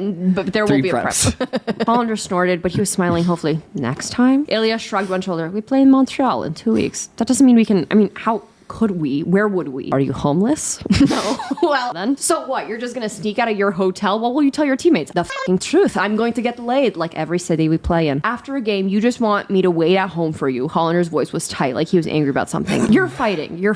There's a finger on your asshole and you're fighting. Yeah. That now is not... Now he literally has you like a basketball on his index finger. Now is not the time. Yeah, it's not. Ilya rolled his eyes. He had no idea why they were wasting time talking right now anyway. Oh, see, he's thinking like me. Yes, wait for me. I will come to your house and you. Hollander looked embarrassed again. It's an apartment, he mumbled.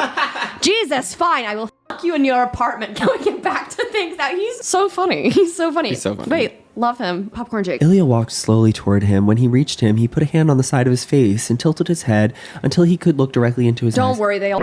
Give me your phone. My phone, Hollander asked weakly. Yes. He's so submissive. Jesus Christ. Hollander fumbled the phone out of his pocket and handed it to Ilya. Ilya took it and entered his number into Hollander's contacts under the name Lily. Hollander snorted when he saw it. Who should I be? He asked as he picked up Ilya's phone from the dresser. Shannon? Jane. Ilya said. Jesus Christ. Hollander muttered as he typed it. No, just Jane. That's funny. funny because Jesus Christ. Jesus Christ. Jesus Christ. Okay. No, I just understand. Jane. Just Jane. February 11th, Montreal. So this is like their next meeting. There were too many things to process. Ilya Rozanov had gotten him off in a hotel room again. Ilya Rozanov wanted to sneak out of his team's hotel the next time they were in Montreal next week and meet Shane at his apartment so he could him. Ilya Rozanov wanted to him. Shane was both terrified and undeniably aroused by the idea. Undeniably extremely aroused by the idea. But it didn't change the fact that it was a really, really bad idea. Shane had accepted the fact that he was more than okay with having sexual encounters with a man. Fine. He had suspected that about himself for a while now, and maybe Rozanov was the first man to see that in him, to offer him the chance to experiment a little. So maybe what Shane actually needed to do was find another man to fool around with. Oh, this is gonna end so poorly. As far as Shane could figure, he had three choices. Forget about men entirely and just stick to women, risk finding men or even just a man who could be discreet and patient, or let whatever was happening with Rozanov keep happening and try not to think too much about it. Obviously, the first option was the most sensible, certainly the safest, also the most unappealing. Next week, Montreal. Lily, I need your address. Shane, no. Shane smirked at his phone. Very pleased with this prompt and clear response to Rozanov's text. Lily, off. What is it? Shane, none of your business. Fine, you're lost. He wrote back, could we meet somewhere else? He felt a flush of embarrassment as he hit send. God, why couldn't he just have left it where it was? He successfully rejected Rozanov. Why give the power right back to him? Like where? I don't know. Figure it out. Let me know. 1822. Question mark. Room number. Okay, where's the room? Same hotel you're in. See you soon. He got a hotel and girl, have him over. Save money. He's a millionaire. I don't give a I think that's safer to get a hotel room. Safer for what? They're just gay. Having a man that you don't know that well into your apartment, you've only had sex with him a few times, and then inviting a man into your home. Yeah, that would be crazy. Comment down below if you've ever done that. Letting a man into your home? A lot of people do that, especially gay people. Yeah, but I'm saying that You're like, I'm proud of him for going to buy that hotel room right now. I am. He's nervous. He's like, this man cannot come over to my apartment just yet. Like, oh, I thought he was nervous about like getting outed or something. But I think he's like, it's too personal if he comes to my house. I think they should just be in love. I think it should be personal. Shane sat on the end of his king-size hotel bed. Then he stood up and he sat back down again. Yes, come on, the hokey pokey. This was so f***ing dumb. Why was he doing this? Booking a room in the same hotel as the entire Boston team, several floors above theirs, but still, so he could hook up with a man he didn't even like in his hometown. I feel like it's more incriminating to be outed because why is he booking a hotel in the place that he lives? Could you just like this? Rozanov growled against the f***ing wall. You would like that, yes? Would Shane like that? Probably. Rozanov continued, moving his mouth close to Shane's ear. Tonight, I will go easy on you. Shane wanted to tell him to f*** off, but Rozanov was kissing his throat, scraping his teeth over his sensitive skin. So instead, he threw his head back against the wall, like the eagle he apparently was. That was saved by a lot of people. Yeah, it's like double under. Yes. He felt Rozanov chuckle against his throat, and then Shane felt himself being pulled away from the wall and carried to the bed like a f***ing child. Put me down, asshole. Shh, I can walk. Rozanov's big hands gripped his ass as they crossed the room. Shane pushed back off of Rozanov's shoulders, and he could see that crooked smile in those playful eyes. Put me down. Two big hands landed on Shane's chest, stroking him over his sweater. This is soft. Rozanov murmured, it's cashmere. He is gay. Shane said stupidly, yes, take it off. He did. Rozanov pulled up and watched Shane strip down into his own briefs. Did you bring everything? Rozanov said. Yes, Shane said. he was pretty sure he had everything. Lube and condoms, right? Oh, good boy. You. Yes. His hand slid inside Shane's shorts and pulled his erection out. Shane slipped a hand in between their bodies so he could rub his hand over the front of Rozanov's shorts. Rozanov kissed him hard and ground his crotch against Shane's, holding himself up with one hand. Planted next to Shane's head. I don't understand what the fucking twister is happening right now. Hold on. Rozanov kissed him hard and ground his crotch against Shane's whole... Oh, who cares? No, I know. I'm like, what position are they like doing right? It feels like he's like this. Okay, so he's like leaning back. Shane's on the ground. Shane's on the bed. Rozanov's... So he's over him. So it's like this. He carried him to the it's bed. Like this is Rozanov. This is Rozanov. This is Shane. Hey, why and don't he's I like, just act it out? Hold and on. he's like he's grinding his crotch. Yeah. Okay, and then he's holding himself up with one hand. Yes. So he's like Magic Miking it. Okay, got it. He's like, oh. Shane moaned at the feeling of Rozanov's hips and pelvis rolling against him. He's going to f me. His whole body tensed up. Rozanov noticed. Relax. He breathed against Shane's ear. You'll like this. Yeah, Shane said, his voice strained. Just. Rozanov pushed off him for a moment so he could quickly rid himself of his briefs. Shane did the same. When he returned his eyes to Rozanov, he was struck by how big his was. He'd seen it before, of course, and he knew that it was a decent size. But looking at it now, with the idea that it was supposed to somehow fit inside of him, got lube. I ordered it online. It's supposed to be the best for this. Shane rolled his eyes. You sweet talk all your sex partners like this? I'm very charming. He took the bottle from Shane and inspected it. Shane had something smart to say back to him, but it dissolved on his tongue as Razanov rubbed his thumb over Shane's slit. I don't like it. Hey, wake up, gay men. Comment. I need to know. I don't say slit. I don't talk about the slit. Not you. There's more than you. There's more. Hey. No, I'm the global mindset, remember? Is this because a woman wrote it? I don't know. Yeah, maybe she loves slits. Teased the slit until he drew out a bead of liquid. Oh, and they're talking about pre. No! He smeared it over the head of Shane's and Shane's fingers grabbed at the bedding. This is too much. No, we've gone too far. Yeah, leave the pre out of this. Nobody really likes to talk about pre, and I'm gonna be honest, it's kind of like inconvenient. Do you know how this works, Hollander? Not really. Yeah, sure. He opened one eye. You've done this before? Yes. That's crazy work to be like, yes. With Coach's son, Razanov shrugged. Sure, he was one. Oh, girls too, Hollander. You have not done this with the girl? Shane never really wanted to do anything with a girl that was complicated. Yeah, ass fucking is complicated. Or that would make things take longer. No, he said. Razanov still both of his hands. You've had sex before, yes? Yes, God. Hey. Razanov went back to stroking Shane's and dancing his fingers closer to Shane's opening. You really think I haven't? Shane was outraged. Razanov shrugged. Oh, I've plenty of sex, Razanov. Well, fine. Shane didn't like how amused Razanov looked, but he did like it when Razanov poured lube over his fingers and began to stroke them over Shane's. He sucked in a breath and his whole body shuddered. His whole shuddered. That could have been the next line. We insert lines like, oh, his whole shuddered, like, oh, he... That literally is plausible in this book. Like, it's not even funny. Just relax, Mr. Lots of Sex. Razanov said, I will make sure you are ready for me. You gotta... Just wait a minute.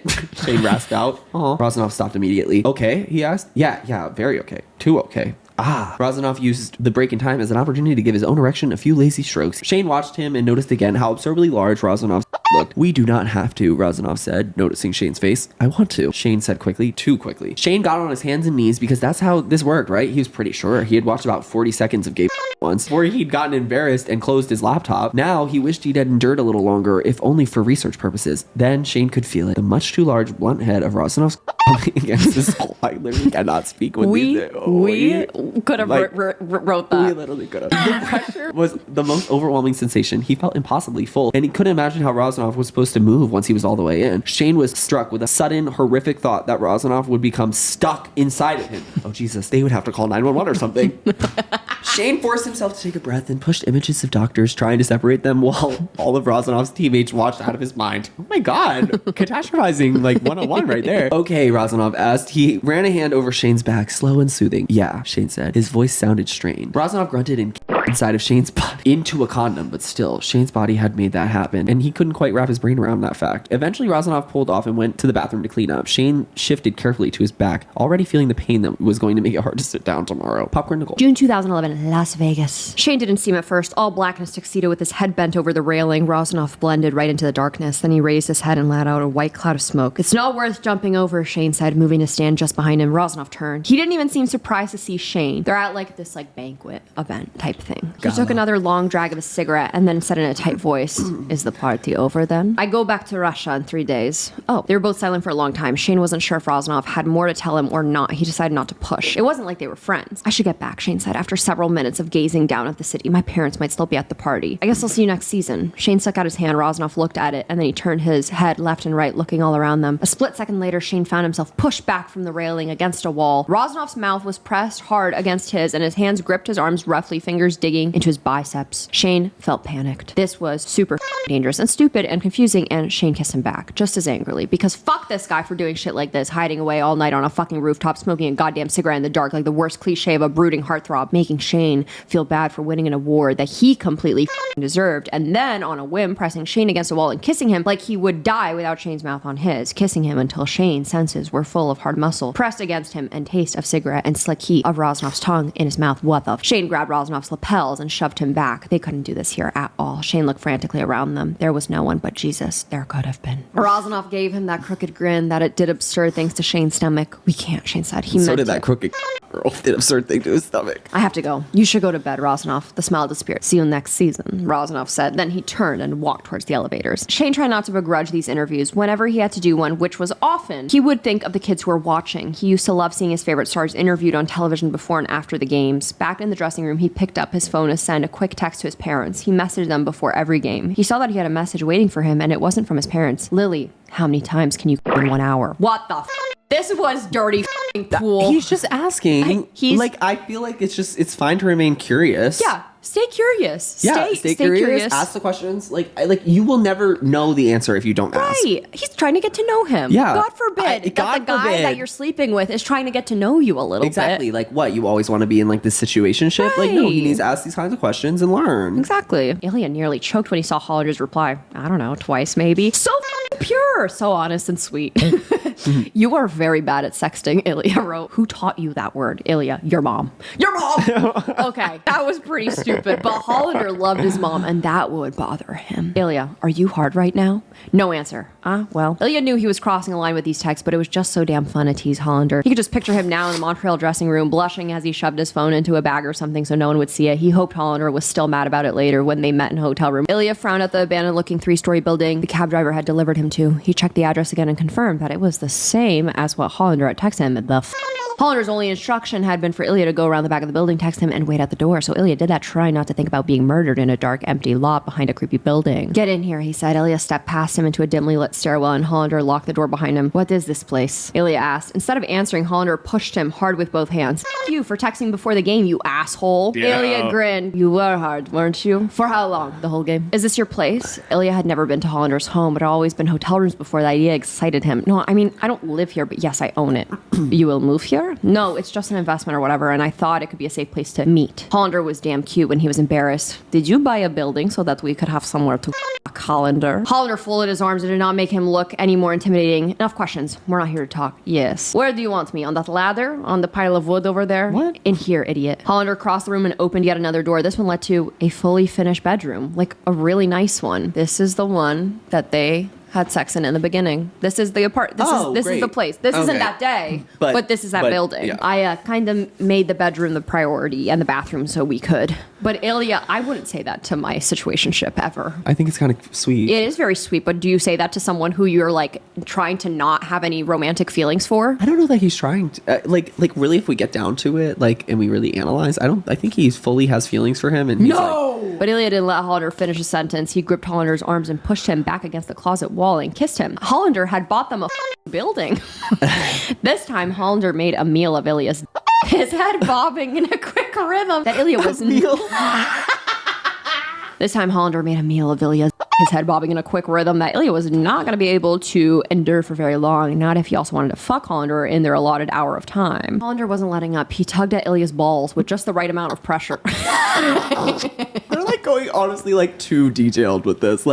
Colleen Hoover's ooh, fade to black. This is let's put a microscope under every inch of what they did tonight. I thought I was reading smut before. No, I know you weren't. This is and I didn't consider Colleen Hoover smut. I read they're called spicy. They're supposed to be ooh, this is spicy book. This is not fucking spicy. This is definitely hell. The spiciest book that I've. They're talking about read. Balls, girl. Nobody talks about the balls. No, you know what? Some straight books do talk about the balls, and I'm like, why? He tugged at Ilya's balls with just the right amount of pressure, and Ilya could feel Hollander's erection sliding along his thigh. Hollander, he warned. He was flying way too high, too fast. Hollander moaned, or maybe he tried to form a word around Ilya's, but all it did was cause vibrations that Ilya really didn't need right now.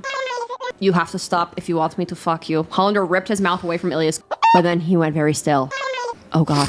Ilya felt wetness splash against his thigh. No. No, this is a horror movie. This is a horror book. No, yeah, that's Hollander's body jerked a couple times, and then he buried his face in Ilya's shoulder. Hollander, I'm sorry. I can't believe you didn't even touch me. And Ilya just laughed because it was funny. Don't fucking laugh at me. Been a while, Ilya teased. Hollander kept his forehead planted in Ilya's shoulder, hiding his face completely. Shut up. But Ilya laughed harder. He laughed until Hollander joined in, and then they were both holding each other and laughing until they were wiping tears from their eyes. Seconds later, Ilya erupted. He cried out much louder than usual as a white hot rocketed through his body. Holy shit, Hollander. Ilya gasped when he was able to speak again. I'm dead. You killed me.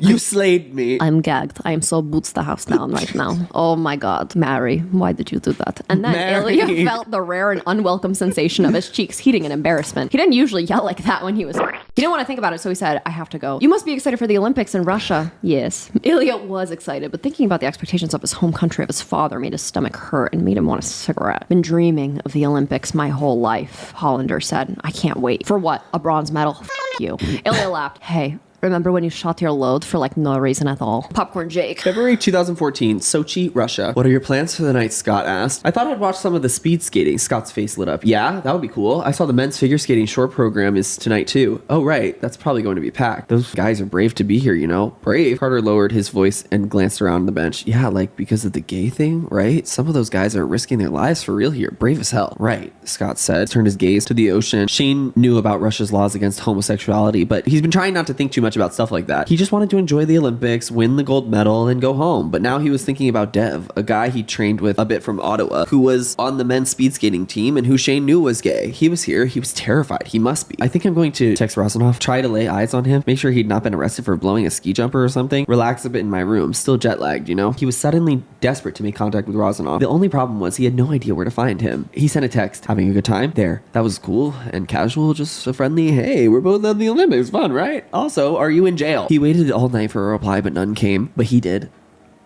He didn't. He didn't. The Olympics were bullshit. Ilya had been on edge.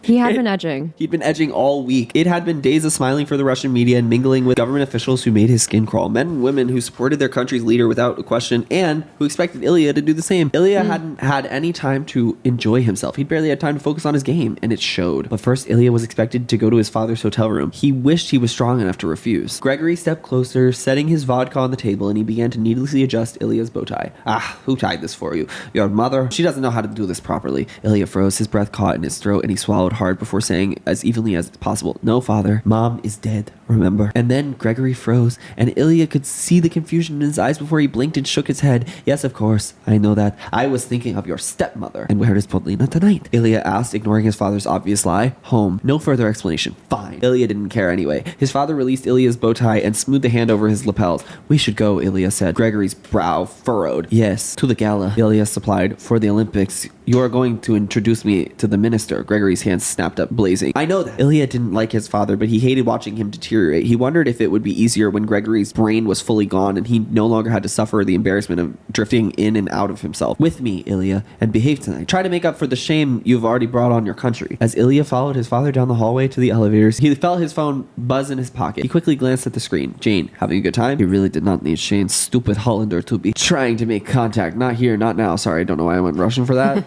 Piece of narration. Hey, Shane said. Razanov looked at him, shook his head. Not here. He said tightly. No, I'm not. I just wanted to see how you're doing. Fine, go, sit down. We're not anything. Not here, Hollander. Razanov's eyes darted around them as if searching for threats. It was the first time Shane had ever seen Razanov look uncomfortable. June 2014, Las Vegas. At the end of the season, the league asked Razanov and Hollander to present together at the NHL Awards. Because the league was cute, they asked them to present the award for most sportsmanlike. I thought they meant actually cute, but it's like, oh, because the league was being cute and they were asking us to present for most sportsmanlike. Shane was waiting backstage in his tuxedo alone. No one knew where Razanov was. They were supposed to walk out on stage together in 3 minutes. Where the hell is Razanov? A panic director said. I don't know, Shane said. The last time they had really spoken had been 6 months ago before the Olympics, and Shane hadn't actually done that much talking. What he had done was let Razanov push him to his knees in the middle of his hotel room and his mouth until Shane's eyes watered. Looking for me? A familiar voice drawled behind him. Shane whipped around and was faced with Ilya Razanov looking so good in his tux. So good. He's grown his hair out over the past season, and that night he'd been wearing it slick backed and tied in a little bun. And I can put it in a bun. We're on in like 5 seconds, 50 seconds. We're fine. Doesn't matter to you that everyone backstage has been having a heart attack looking for you? Not really. Shane's hands rolled up into fists at his sides. Where were you anyway? Busy. Oh yeah, with who? They went to the podium and recited their dumb banter about the importance of having respect for your fellow players. Shane did not have to pretend at all to hate Razanov in that moment. They got a lot of laughs. The fact that Shane was practically speaking through clenched teeth probably only enhanced the comedy. Hey, Razanov said. Before we give out the award, can I get the selfie? What? Shane asked. It was all part of the script. Just one quick one. I mean, when will this happen again, right? Fine, but hurry up. Razanov was slow to move his arm from Shane's shoulders. When he finally did, he let his fingers brush the back of Shane's neck, making every hair stand up. Shane felt his swell a bit and silently cursed him. And then Shane left the stage as quickly as possible. He kept walking until he found a small bathroom backstage. He entered and left the door unlocked. Less than 30 seconds later, Rozanov slipped inside and locked the door. He crowded Shane up against the wall. Shane was seething. He stared at Rozanov right in the eye and waited for him to make the first move. Well, what? He gestures to the floor. Are you not going to suck my Shane's eyes narrowed. You. Why don't you suck mine? He traced a finger over Shane's clenched jaw so gently it made Shane close his eyes and part his lips involuntarily. Maybe ask nice? Shane wanted to tell him to go himself, but instead, to his mortification, he heard himself say, please. Rozanov raised an eyebrow. You want me to kneel on this dirty bathroom floor? You have to ask nicer than that, Hollander. Please. Like, they made him so pathetic. I know. Please, get on your knees and suck my please. Rozanov pressed his palms where Shane's erection strained against his tuxedo pants, making Shane gasp. And tilt his head back against the wall. Rozanov leaned in and brushed his lips over Shane's ear. No. Sorry. No. Let go of Shane and step back. What? Shane sputtered. No, I will not do anything to you here. We will go back out there, sit in our seats, and then go to the party. And then, when you have been waiting all night for it, you will come to my hotel room, and I will maybe do more than suck your Shane felt dizzy and angry and kind of impressed by Rozanov's English. You're really going to leave me like this? Yes, for now. Fine. Oh, Rozanov cooed with a mock sympathy. I will make a deal. If you win MVP tonight, I will you whatever you want. Shane swallowed, and if you win, a wicked smile unfurled across Rozanov's face. I will let you know. Good luck tonight, he said, and then he was gone. So if you care to find me, come to my hotel room. Rozanov had won. Of course he had won. And now Shane had to find out exactly what he wanted from him. Here to congratulate me, Rozanov said. I guess. Rozanov spread his arms out and his cheeks, and as if to say, well, congratulations, Shane said flatly. Thank you. Now take off your clothes. On the bed, he instructed without looking at Shane. Shane did his best to appear comfortable and relaxed on the giant bed, as if he wasn't nervous as hell at whatever Rozanov had planned. He expected Rozanov to join him on the bed, but instead, Rozanov left the room. And now...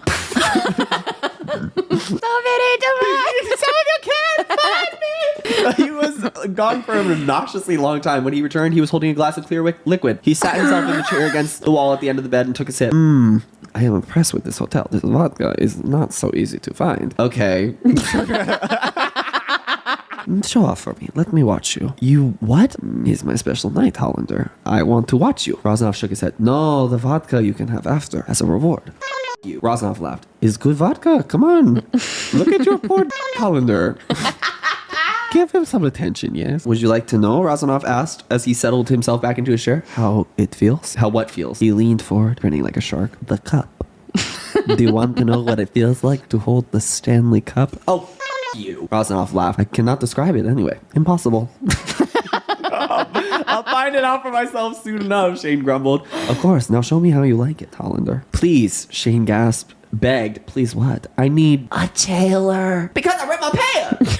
That's what that is. Okay, he could tell that Rozanov was starting to lose his composure. He could see how his Adam's apple bobbed sharply as he swallowed, the way he ran his teeth over his bottom lip. What do you need, Hollander? You. Please. Shut the up and me. He crawled along the mattress until his face met the bulge in Rozanov's tuxedo pants. He nuzzled and mouthed at it. That's like, I don't like it. That's like something that your dog does. Like when you go over to your friend's house and you're on your period and the dog gets like really close to your crotch and you're like, please stop. Please stop. Yeah, literally. He nuzzled and mouthed at it, and Rozanov buried his fingers in Shane's hair and murmured something in Russian. Shane didn't know if Rozanov was saying something encouraging or reverent, or maybe he was calling Shane a Shane felt a little in that moment. He felt wild.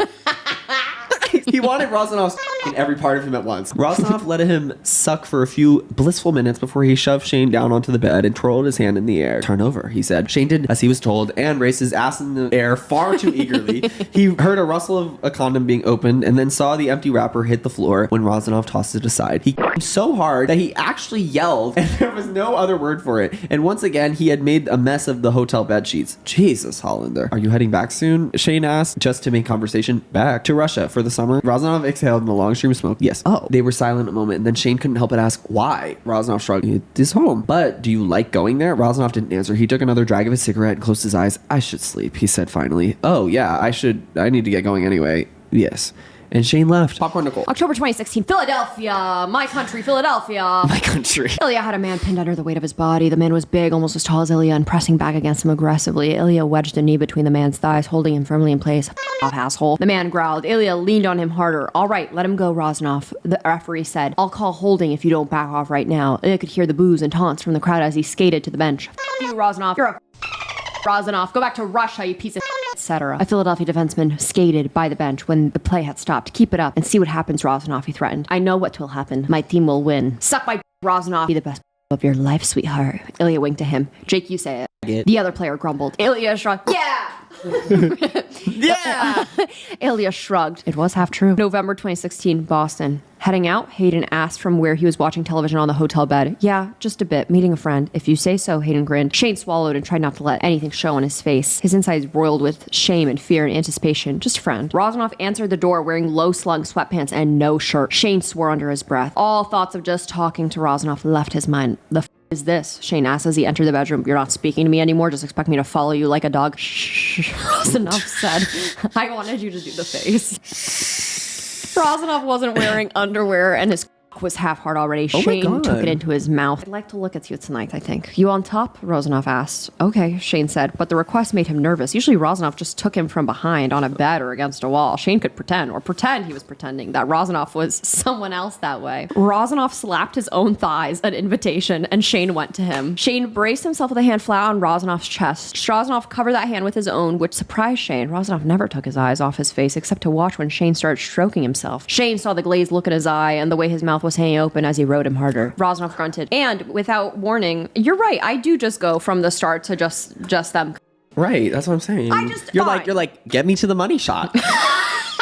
And without warning, he flipped them both over so he was on top, staring down at Shane as he held his legs and thrust into him wildly. His crucifix chain dangled between them, scraping Shane's chest. When Shane's hit was hard and sudden, his release seemed endless, splashing his chest and even up to his throat. Yes, sweetheart. Rosnoff panted, and Shane didn't even have a chance to be shocked by the pet name before Rosnoff was too. When it was over, he dropped to his elbows over Shane and kissed him messily. They took turns getting cleaned up in the bathroom. When Shane walked back to the bedroom, he stood stupidly in the middle of the room near his pile of clothes on the floor. He should probably go. Like, literally, like, Mom, I threw up.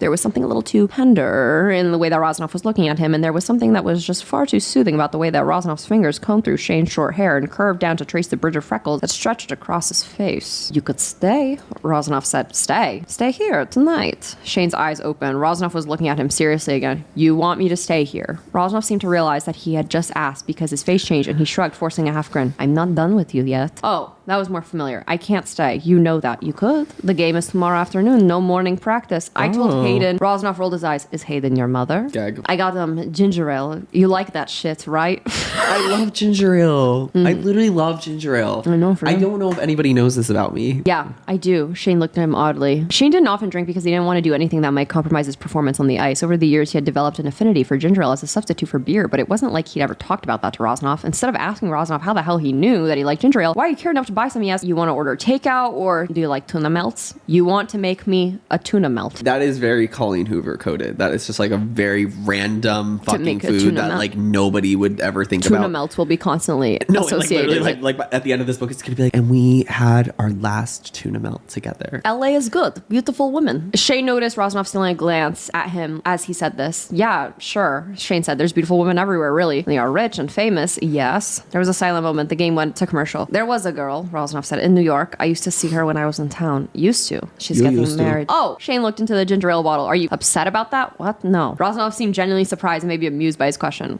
Was not like that. Just convenient to have a reliable woman to sleep in with. New York. With 3 teams to play against there. We are there a lot. Do you like them? Rosnoff asked after a minute of silent eating. What? The tuna melt? No. Girls. Shane was caught off guard. Oh, sure, yeah, I like them, of course. This bit of stammering did not match the answer that first popped into Shane's head, which was not really. Never hear about you with girls, Rosnoff said plainly. Well, it's private. Right, it's private. I keep a lot of things private, obviously. Rosnoff didn't reply for a moment. Then he turned his back to the television and said, I like girls. Yeah, no shit, but they also like you. Well, lucky me, Shane grumbled.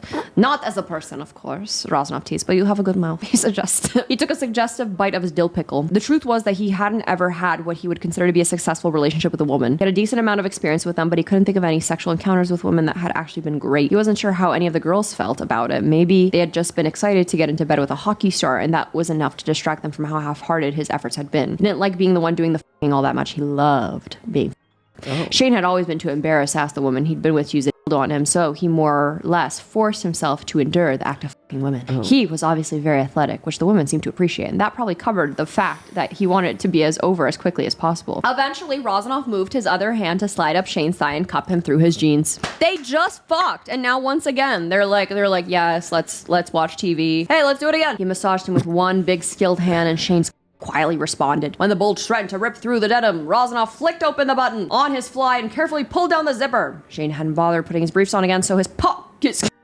popped out. And Rosanoff started lazily stroking at it at a frustrating pace. Shane wasn't sure why he was letting Rosanoff drive anyway. He flipped himself around and kissed Rosanoff hard. They just ate tuna melts. He's gonna see this tuna melt. My in-between meat down there. He's gonna eat this tuna melt. Why do I need this so much? Shane muttered the words against Rosanoff's lips and hoped that the other man hadn't heard them. You said a full sentence. You said a full sentence and you're hoping that he didn't hear them? You said a full sentence. Why do I need this so much? Need what? Rosanoff asked as if he didn't know. Wait. Rosanoff grabbed Shane's wrist and stopped the furious stroking. He pulled Shane's hand to his face and spit in his hand. It smells like tuna melt. Wait, oh my god, it's Brokeback Mountain. Which was gross. But instead of making a face or at him about it, Shane found it absurdly arousing. Oh. Then Rosanoff went very still and said, "Oh God, Shane." And then hot burst, coating Shane's hand and allowing Shane to use the slickness to bring himself off almost immediately, with the sound of his first name being spoken in a breathless Russian accent still ringing in his ears. What? Shane! He called me Shane! Oh. Ilya, he said, barely more than a whisper. Ilya didn't answer. Instead, he crushed their mouths together and kissed Shane in a raw, uncontrolled way that felt like an apology. Oh no. Fuck. Oh no. Shane untangled himself from Ilya and stood. I should go. It was an understatement. Shane needed to get the out of here immediately. He clumsily tucked himself back into his jeans as he staggered back away from Ilya. Where do I leave my underwear? Go? Yeah, I shouldn't say I can't. We can't. This is... Ilya shifted on the couch, stretching one arm across the back and resting his ankle on his knee, casual as anything. This is nothing, Hollander. Hollander, you called me Shane. I know, I just... Team meeting in the morning, I forgot. That made Ilya laugh. It wasn't warm. You forgot about a team meeting, sure. Shane was already at the door, shoving his feet into his sneakers. The underwear. He needed to leave. Thanks for the tuna melt. He called him Shane. Dawson. I ruined it. Rylan, get me the tuna melt now. Ginger ale.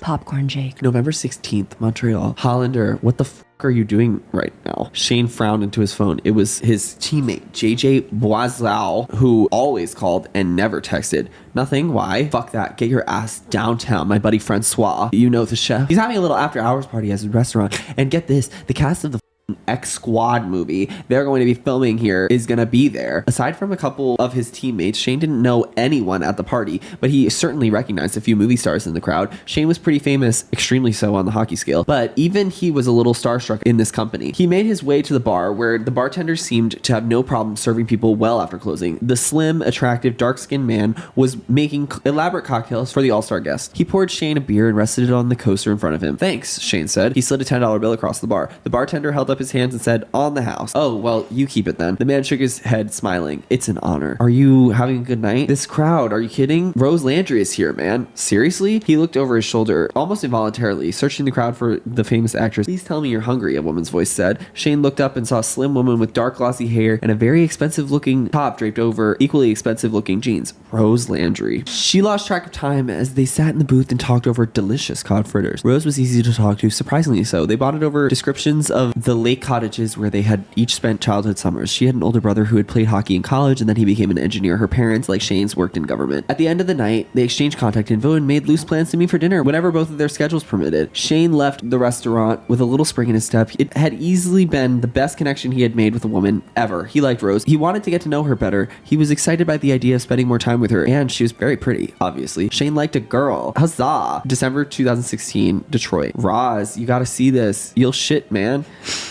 You'll shit. Ilya couldn't imagine what the hell would be that interesting to him. He made his way over to the table and Victor held out his phone to see him. There was a headline that read, "Is Rose Landry dating NHL star Shane Hollander?" No. No. No. Was Ilya's immediate reaction. He hoped it sounded more dismissive to his teammates than shocked. "There are pictures," Victor said. "Look." He held his phone out again and Ilya grabbed it. He scrolled through the 4 paparazzi photos of Shane having dinner with the gorgeous dark-haired movie star. In one of them, Shane was laughing. Ilya scowled and handed the phone back to Victor. "Probably nothing," he said. January 2017, Boston. It wasn't nothing. As the weeks went on, more and more paparazzi photos of Shane and Rose Landry together were hitting the internet. Photos of the two of them walking together, smiling at each other, leaving the restaurants together, kissing each other on the cheek, just on the cheek. It could still be nothing. Ilya which could mean nothing. Which could mean nothing. He left the room in a hurry, not bothering to pick up the water bottle. Haley, he thought to himself. He would text Haley Seinfeld.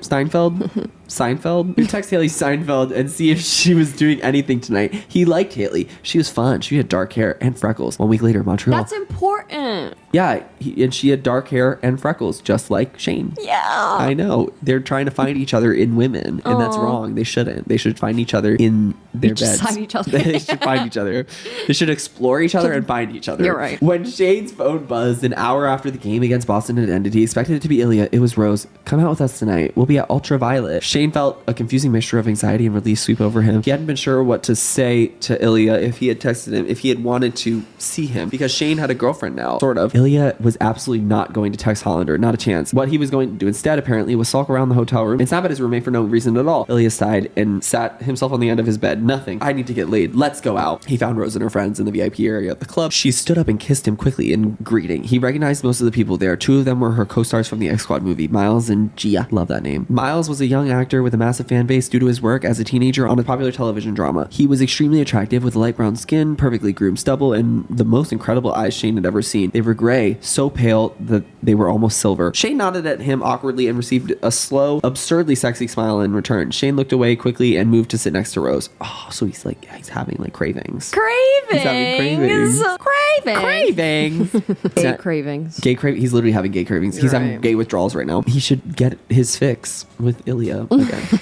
Not his fix. He should get his fix forever with him. Shane had barely said 10 words. He just enjoyed listening to everyone else and laughing when someone made a joke. And when he couldn't follow the conversation, he sipped his second beer, watched the dance floor, and stole a few glances at Miles, which was dumb because Shane was here with Rose Landry. "Come dance with me," Rose exclaimed suddenly. She stood up and tried to pull Shane with her. "Oh," Shane said. "No, come on. I never get to dance." "That is a lie," Miles laughed. "Well, I want to dance with Shane." Shane heard Miles say something that sounded a lot like, "That makes 2 of us," but he couldn't be sure over the music. He kept his fingers on Rose's waist, barely touching. As she closed her eyes and slid a hand down his chest, Shane understood what was supposed to be happening here. He was supposed to be escalating things, touching her, teasing her, making her want him, and then they would kiss and press closer together, and so why wasn't he? Ilya headed straight toward the dance floor as soon as they entered the club. It was late and the place was packed. A quick scan of the place told him that there were plenty of good options, plenty of gorgeous girls who could take his mind off of Shane's stupid Hollander. Wait, it was impossible not to spot Rose Landry on the dance floor. Even in this crowd, she stood out, and it only took him a second longer to realize the man she had her arms around, who had his hands on her waist, was Shane Hollander. Ilya moved purposely to the other side of the dance floor. He found a girl inside a minute who was happy to press her body against his. By the next song, she had her tongue in his mouth. Ilya was dancing with the girl. His head and shoulders towered over most of the crowd. Shane moved through the sea of dancers toward him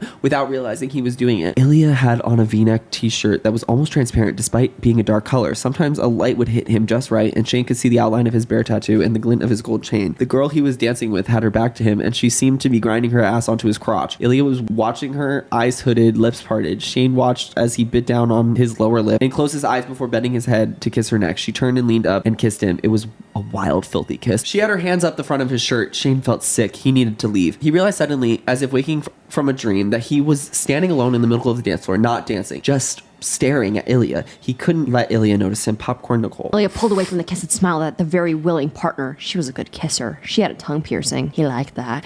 He glanced around the club, wondering where the best dark corner was to holy fuck. When his gaze landed on Shane Hollander, Shane's eyes went wide. Had Shane just been watching him? Ilya couldn't resist pushing it. He gave him what he believed to be the sexiest smile and bent down to whisper in the girl's ears, "Should we take this somewhere else?" Damn. He never took his eyes off Shane. "Sorry," she said, surprising him. "Not tonight, babe. I'm here with my boyfriend. He likes to watch me. It turns him on. But I'm leaving with him." "Your boyfriend?" He looked around nervously. She laughed. "Relax. He's not going to hit you. He likes it. Like I said." She kissed his cheek, turned, and left him, and Shane was gone. Damn. Back at the hotel, Ilya jerked off in the shower before throwing himself angrily into bed. Oh. That is so fucking funny to picture a man angry, like angrily jerking himself off and going to bed. He curled on his side and watched the minutes tick by on the alarm clock beside his bed. Stupid Shane Hollander, stupid Rose Landry. 1 week later, Montreal. Shane liked Rose Landry. He did. She was easy to talk to. She had a warmth about her that drew people in. She was a bigger celebrity than he was, but she handled it so easily. She laughed a lot. And when she asked people questions, which was often, she genuinely seemed to care about their answers. Maybe it was because she was an actress, but she always seemed very interested in people, always observing, and she remembered every detail. They had slept together a couple of times. It had been fine, better than usual, really, except Shane knew she wouldn't be so dazzled by his stardom that she would be able to overlook his performance, and that had made him nervous, which had made it more difficult for him to perform.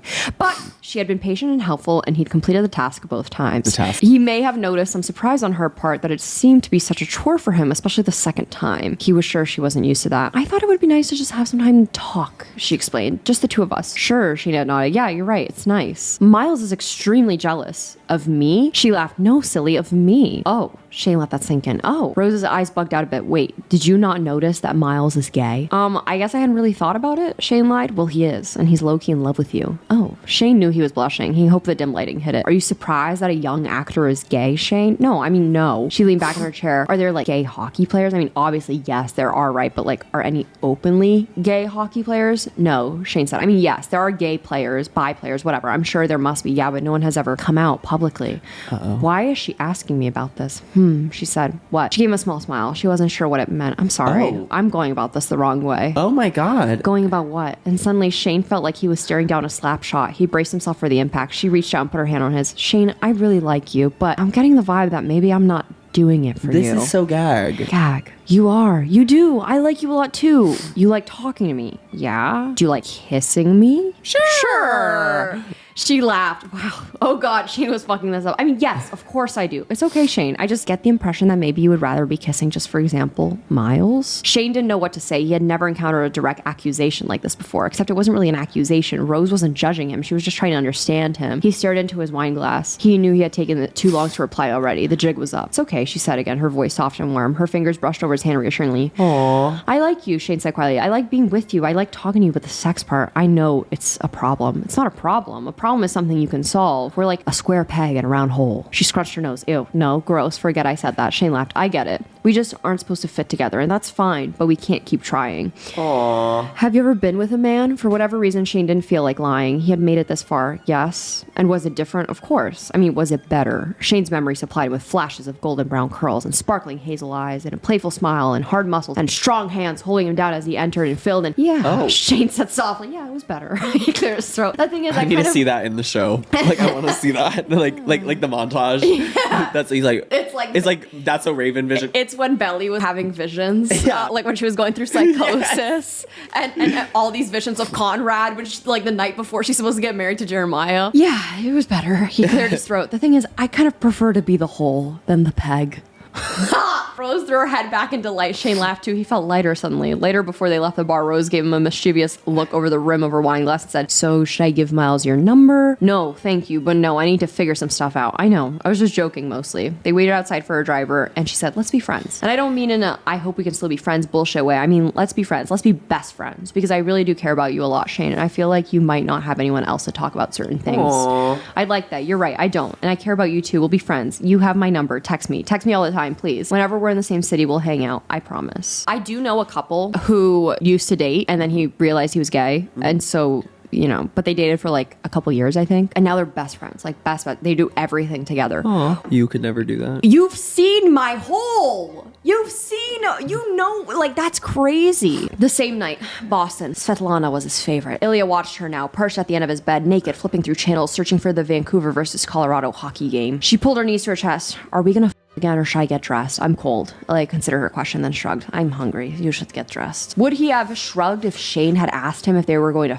again? Would he have turned down his chance to enjoy his body as many times as he possibly could? Oh. Don't you dare put your clothes on, Hollander. I'm not done with you yet. The truth was that he tried so very hard to ignore that no one set him on fire like Shane Hollander. All these women, they were gorgeous, fun, very sexy. But he didn't think about them after they were gone. He didn't long for them. With them, he could be sated. Ilya wondered if Rose Landry would be joining Shane in Florida for the All-Star game. He wondered if Rose Landry would be accompanying Shane to everything from now on. Maybe they would get married. For the first time ever, Ilya was not looking forward to the All-Star game. January 2017, Tampa Bay. Shane was nervous. After 6.5 seasons, he was used to his up arrangement with Rosnoff, but something felt different now. Maybe it was because he had finally spoken aloud to someone about his possible preference. Or maybe it was because of the weird way things were left the last time he and Rosnoff had been together in Ilya's apartment, Popcorn Jake. Had Shane brought his girlfriend to All-Star Weekend, would he introduce her to Ilya? God. He looked relaxed and confident, like a man who had gotten his life together, like a man who didn't question himself anymore. He looked so good. Maybe Rose had taken him shopping or something. Suddenly he was dressing like the millionaire he was. Ilya was wearing shorts and a shirt that was covered in palm trees because he thought it would be funny. Now he felt like a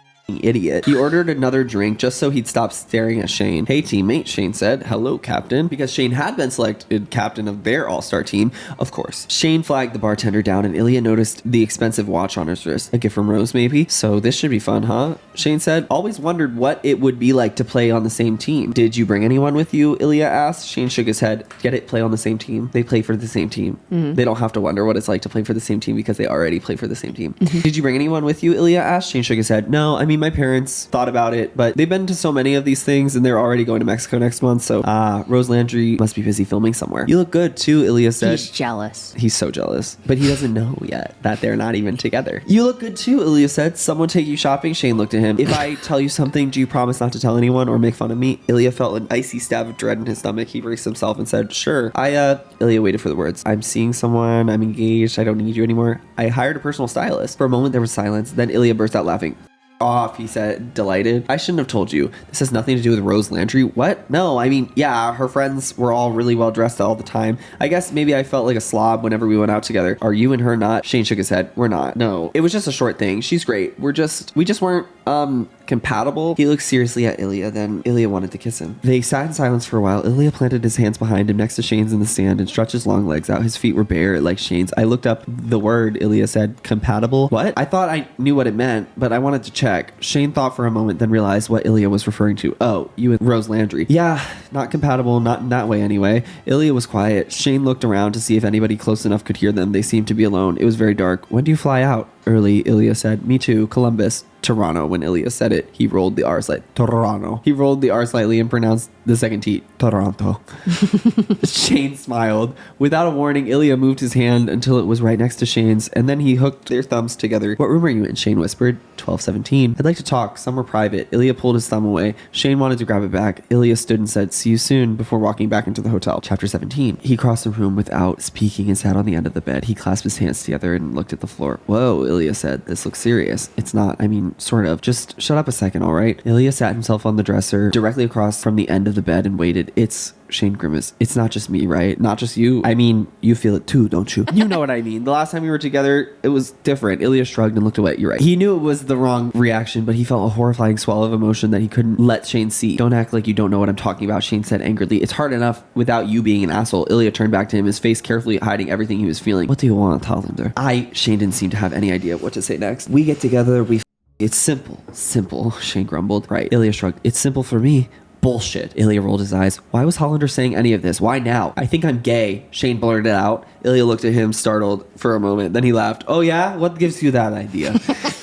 Shane glared at him, which made Ilya laugh more. The last time my was in your mouth, I thought you might be a little gay. Ilya teased. Off. You're not gay. No, Ilya said, serious again. Not completely. Well, I think I might be. Completely. Ilya studied him for a moment, then said, okay, so you're gay, so what? Well, it's sort of a big deal to me, at least. Sorry if I'm boring you. Ilya slid off the dresser and went to the mini fridge. He pulled out a can of Coke and a can of ginger ale. Oh. He handed the ginger ale to Shane. Oh. And he sat beside him on the bed. Why are you telling me you are gay? Ilya asked me when I come out to your mom. Why are you telling me that you are gay? Ilya asked quietly. Shane laughed humorously.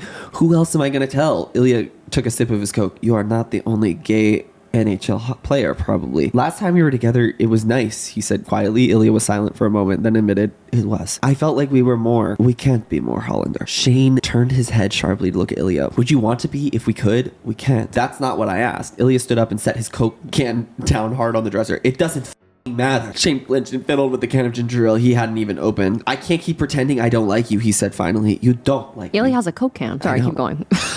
I know. I do. Maybe I like you too much. Ilya's heart clenched. Don't do this, Hollander. I'm not worth it. Ilya glared at him. Yeah! gay. I'm not gay. Gay. I am not gay. And I can't be anything close to it, okay? Shane laughed. Well, you're doing a shitty job of that. Not in public, I can't. I would not be able to go home. Your family? Russia. I could not go home to Russia. Shane looked horrified. What would happen to you? I don't want to find out. He seemed to consider this. Would your parents help? Ilya shook his head and sat himself on the floor against the wall. My father is a cop. Oh, a cab. Jesus. My brother is a cop. What about your mother? Cop. Dead. Sorry. I was young, Ilya said, waving his hand as if his mother's death was no consequence to him, which was far from the truth. I love my country, but I could not stay there. Would have made my life a lot easier. Shane joked.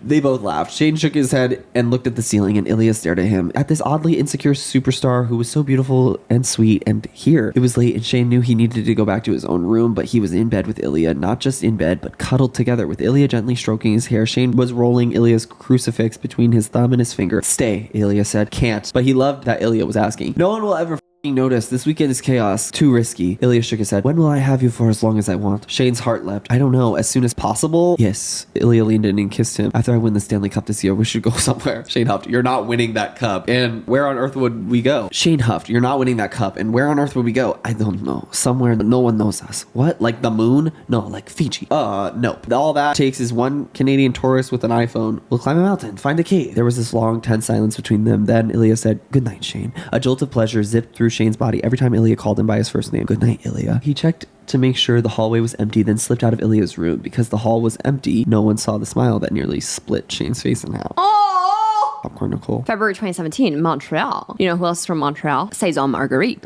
Saison Marguerite, you're not even from France, you're from Montreal. Everyone knows you're from Montreal. Lily, where are you? Home? Shane, yeah, just got back from a run. Lily, nice. All sweaty.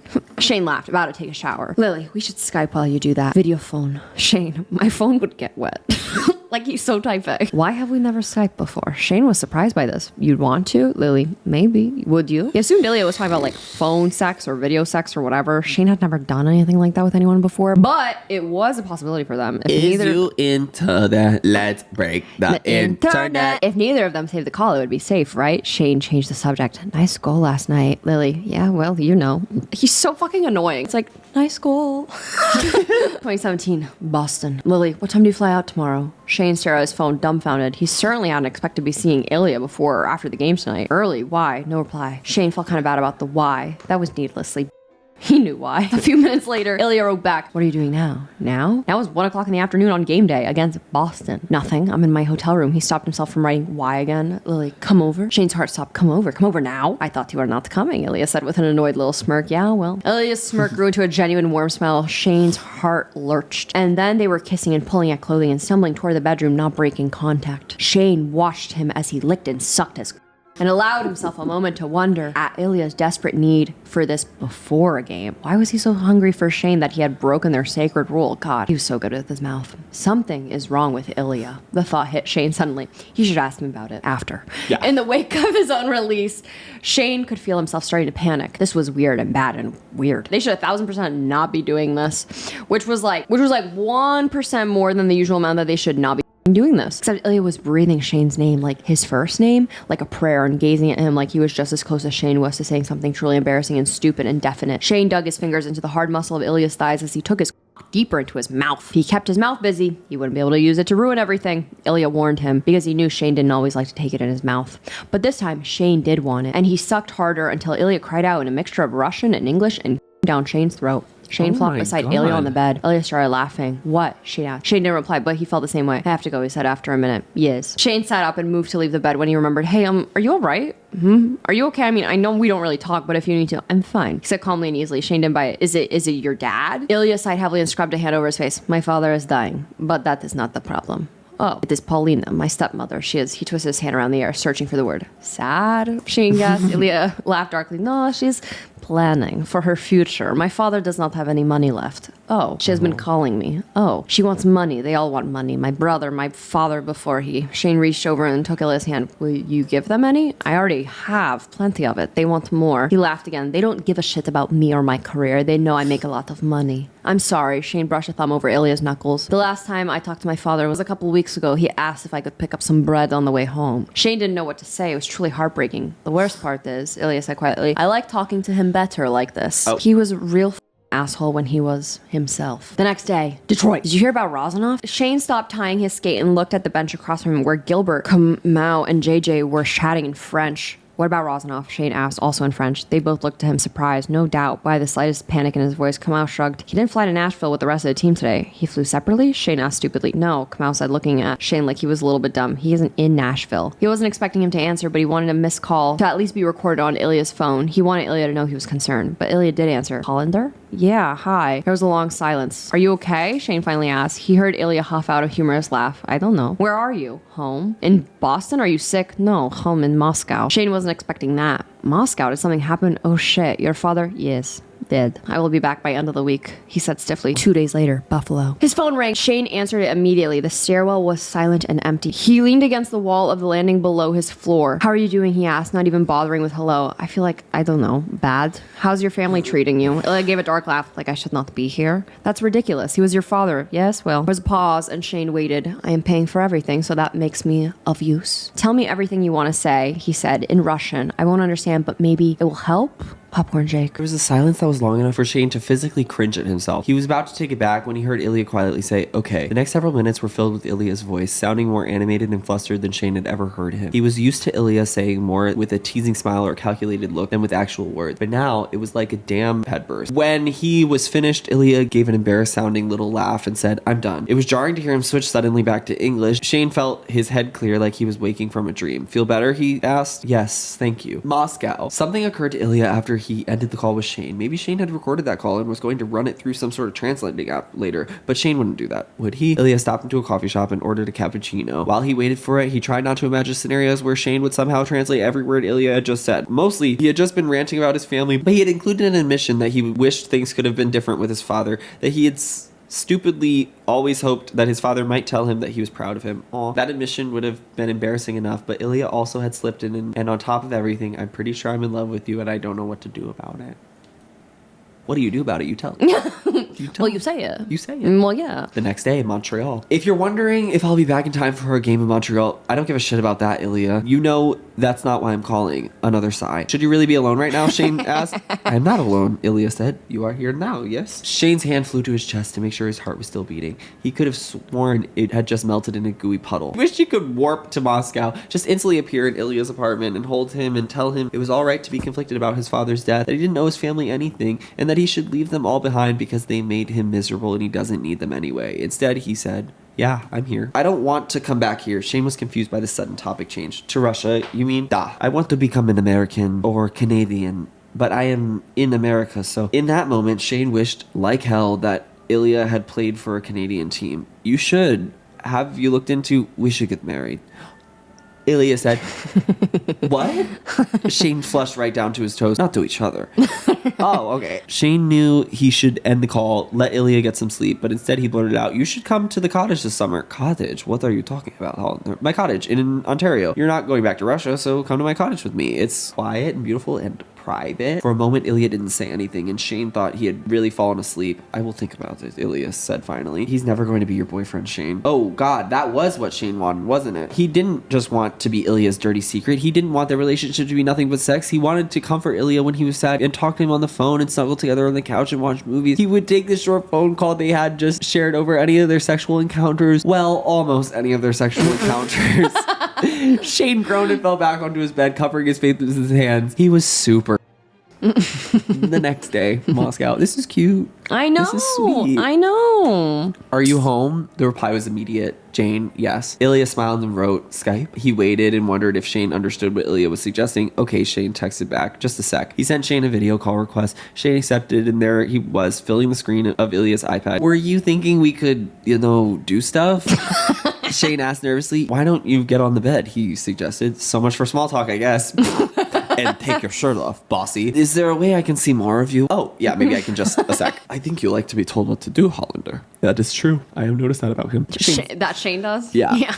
Shane sucked in a breath, maybe a little, and you're a little show off. I am not. You are. You love praise. You want everyone to see how good you are. I think you just have a fetish for good boys. Ilya laughed. Is that what you are? Are you hard right now, Hollander? What do you think? Ilya smirked. Show me. Get on your knees. Face the camera. Show me. Shane obeyed immediately, which Ilya found incredibly hot. His head went out of the frame, but Ilya could see his abs and the way his sweatpants pulled tight against his obvious bulge when Shane spread his knees wide on the mattress. You too, Shane said, off camera. I want to see. Ilya smiled, though Shane couldn't see it now. He tucked his thumbs into the waistband of his track pants and slid them down off his hips. When he looked up, he saw Shane stroking himself through the fabric of his sweatpants. No underwear, Shane observed. You were planning for this. Maybe. He wrapped his hand around his and stroked it slowly. My pants are off. What would you do now? Shane dipped down into the frame. His head was cocked.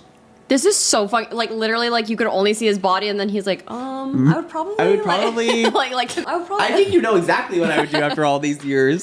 Me too. I love your mouth, Hollander. Would you want me to your mouth or just keep still and let you do the work? Keep still. I'd do it. Make you feel so good. I feel like I'm like Chris Hansen in reading like the crazy text. Would you want me to fuck your mouth or just keep still and let you work? Keep still. I do it. Make you feel so good. And now Ilya mode. Shane yanked his pants and briefs down so they were stretched wide across his spread thighs. He stroked himself, sliding his thumb over his slit. I told you. There's a lot of slit. Ilya knew it must be wet. Shane always leaked like a fountain. He leaks like a fountain. Girl. He needs to go to a plumber. Shane laid himself back down on the bed and his head nestled on one of his pillows. He reached and pulled his tablet closer to his face, smiled shyly. Ilya melted a little more and positioned himself the same way on the bed, pulling his own iPad close. They're literally doing this on the iPads. Girl, just use your phone. They're rich. If they can have like it on a bigger screen. An iPad is so hard to move. Here's a tip. If you have your phone, it's literally like, you try to do that with an iPad. Yeah, exactly, right? You're very beautiful, Ilya said. Shane smiled without opening his eyes. Come on, is the truth your freckles? Ilya grazed a fingertip over his own cheek. I'm nuts about them. I have no idea why. I hate them. No, Ilya moaned. Hollander, they are stunning. They're literally stunning. Stunning? Yes, am I not using that word right? Very beautiful. Take my breath. You're very attractive, Ilya, Shane said in an exaggerated, placating tone. Not good enough. I want details. Shane opened his eyes and rolled them, but that crooked smile of yours, I can't even tell you. That smile haunts me. Haunts you like a ghost. That doesn't sound like a good thing. It is. And your eyes, I love your eyes. So romantic, Hollander. You. You asked for compliments. Are you even doing anything down there, or am I the only one doing any work? Do you ever think of me, Shane asked? Wait. Do you know that one video? Do you ever think of me? But do you ever think of me? Do you ever find yourself wondering, what am I doing? Or like, who am I doing it with? Or like, what perfume am I wearing? Do you ever think of me when you're doing this alone? He blushed furiously as soon as he said it. Cute as hell. Yes, I do too. A lot. All the time. Maybe every time, honestly. Ilya raised an eyebrow. Oh, every time? He saw Shane's shoulder lift a tiny shrug. I've never had anything like this with anyone else. I haven't come since I saw you last. You know that? Ilya inhaled sharply and sped up his hand. It occurred to him that he hadn't had an orgasm in a couple days of himself, which was an epic drought for him. You want to race? Race! Awkward Nicole. April 2017, Montreal. Hi. Ilya glanced at him and nodded. Hollander. Shane flipped his stick around so he could pretend he'd to be inspecting the tape on his blade. We still on for tonight? After? Ilya nodded again, his gaze fixed on the corner of the arena. Same place? Yeah. It happened so fast. Ilya could barely process it. 1 second, Shane was racing down the ice, and then the next he was slamming against the boards after colliding hard with Cliff Marlowe. No. And then he was crumpled and motionless on the ice, and Ilya didn't know what to do. Shane? Blurry, bright shapes and screeching noise. Don't move, all right? Just stay still. We're going to take you off the ice. Ice. Hollander. A different voice. Ilya? Did I say that? Shane heard his own voice. But had he moved his lips? He blinked, trying to get his eyes to focus. Is he all right? That was Ilya's voice for sure. It sounded different, though. It was unsteady, panicked. Okay. Shane murmured. He had no idea if it was true, but he didn't want to hear the worry in Ilya's voice anymore. We're going to move you onto the spinal board, Shane. Keep your head still, please. Spinal board? No. Ilya, please stand back, the authoritative voice said, and the dark blur that had been looming over Shane disappeared. We're not alone. Shane slurred. Ilya, they can see us. He felt hands on his arms and legs. He felt straps securing him to the board. Is he all right? Ilya's voice said again. No one answered him. Tell him, Shane said. Tell him I'm fine. Oh, no. What happened? He's paralyzed for the rest of his life. gritted out. You took a blow to the head. You went into the boards. Yeah, he did. He's taking a lot of blows to the head in this book. He's been taking blows. blows. There's an ambulance waiting. Shane pressed his lips together. His eyes were stinging. He was scared. He felt cool air on his feet as someone removed his skates. Can you move your toes? Fuck. He really, really hoped so. Feeling the cold air, he had to be a good sign though, right? Good, the paramedic said, because apparently Shane had successfully wiggled his toes. Thank God, thank God, thank God. Yes. He thought of Ilya. He wished he could text him. He wished he could tell him that he wiggled his toes. Ilya, Shane exclaimed. He had his left arm in a sling. Hi, Ilya said awkwardly. I'm okay, Shane said. He smiled shyly and Ilya knew he was happy to see him. I mean, I have a concussion and a fractured collarbone. I'm out for the playoffs, but could have been worse. Yeah, it's part of the game. I know he's not a vicious player. We all get our bell rung eventually, right? I mean, I hope we do. I hope we all get our bell rung eventually. Ring-a-ding-ding, girl. Shane reached his hand up and took Ilya's, tangling their fingers together and holding tight. Will you come to the cottage? I don't know. No, there was no way Ilya could do that. He could possibly spend that much time alone with Shane, not if he ever wanted to be free of this. We can have 1 week or 2, Ilya, Shane said. Haven't you ever wanted more time? Ilya's stomach clenched. He should just say no. Let Shane believe that he didn't want any more from him than an hour or 2 they stole a few times each season. But instead, he brushed his thumb over the back of Shane's hand and said, of course. And come to the cottage, please. It will just be the 2 of us, completely alone for as long as you want to stay. And God, that sounded so perfect. And Shane was looking at him like his heart would shatter if Ilya said no. So Ilya took the coward's way out. Maybe. May 2017, Ottawa. Rozanov is hurt. Shane turned his head from where he was lying on the couch to look at his mother. What makes you say that? He's protecting his ribs. You can tell by the way he's angled. Look, pointing at the slow-mo replay on their television. Right there. He turns away from the hit. He could have taken out Hunter off the puck there, but he chickened out. Mom was right, of course. Shane always knew Ilya was secretly playing the second round of the playoffs with bruised ribs. I think New York is going to win the cup, his mother said. New York, eh? They just need to remind everyone that they're Canadian here. Yeah. They like New slip York, an A. eh? They slip an A whenever they can. Well, his father said cheerfully, at least we won't have to watch Rozanov lift the cup. Shane grimaced. In truth, he would love to see Rozanov lift the cup. It was nice of him to visit Shane in the hospital, though, Mom pointed out. He gets points for that. Dad made a noise in agreement. Shane wished he could remember the details of that hospital visit. His brain had been muddled by the injury and more muddled by the drugs. He could remember Ilya's gentle fingers on his face and in his hair. He remembered being so happy to see him. Even now, just knowing that Ilya had made the trip to the hospital filled Shane with tingly warmth. He was in love with him, and he could never, ever tell him that. But maybe he could at least tell his parents just part of the truth. Popcorn Jake. He had the most ridiculous urge to send Ilya a text that said, I love you. He had those words trapped inside of him, filling every part of him, and the strain of keeping them from slipping out was getting harder to endure. Instead, he texted Rose, Shane, my mom is wondering when we're getting back together. She replied a few minutes later, huh?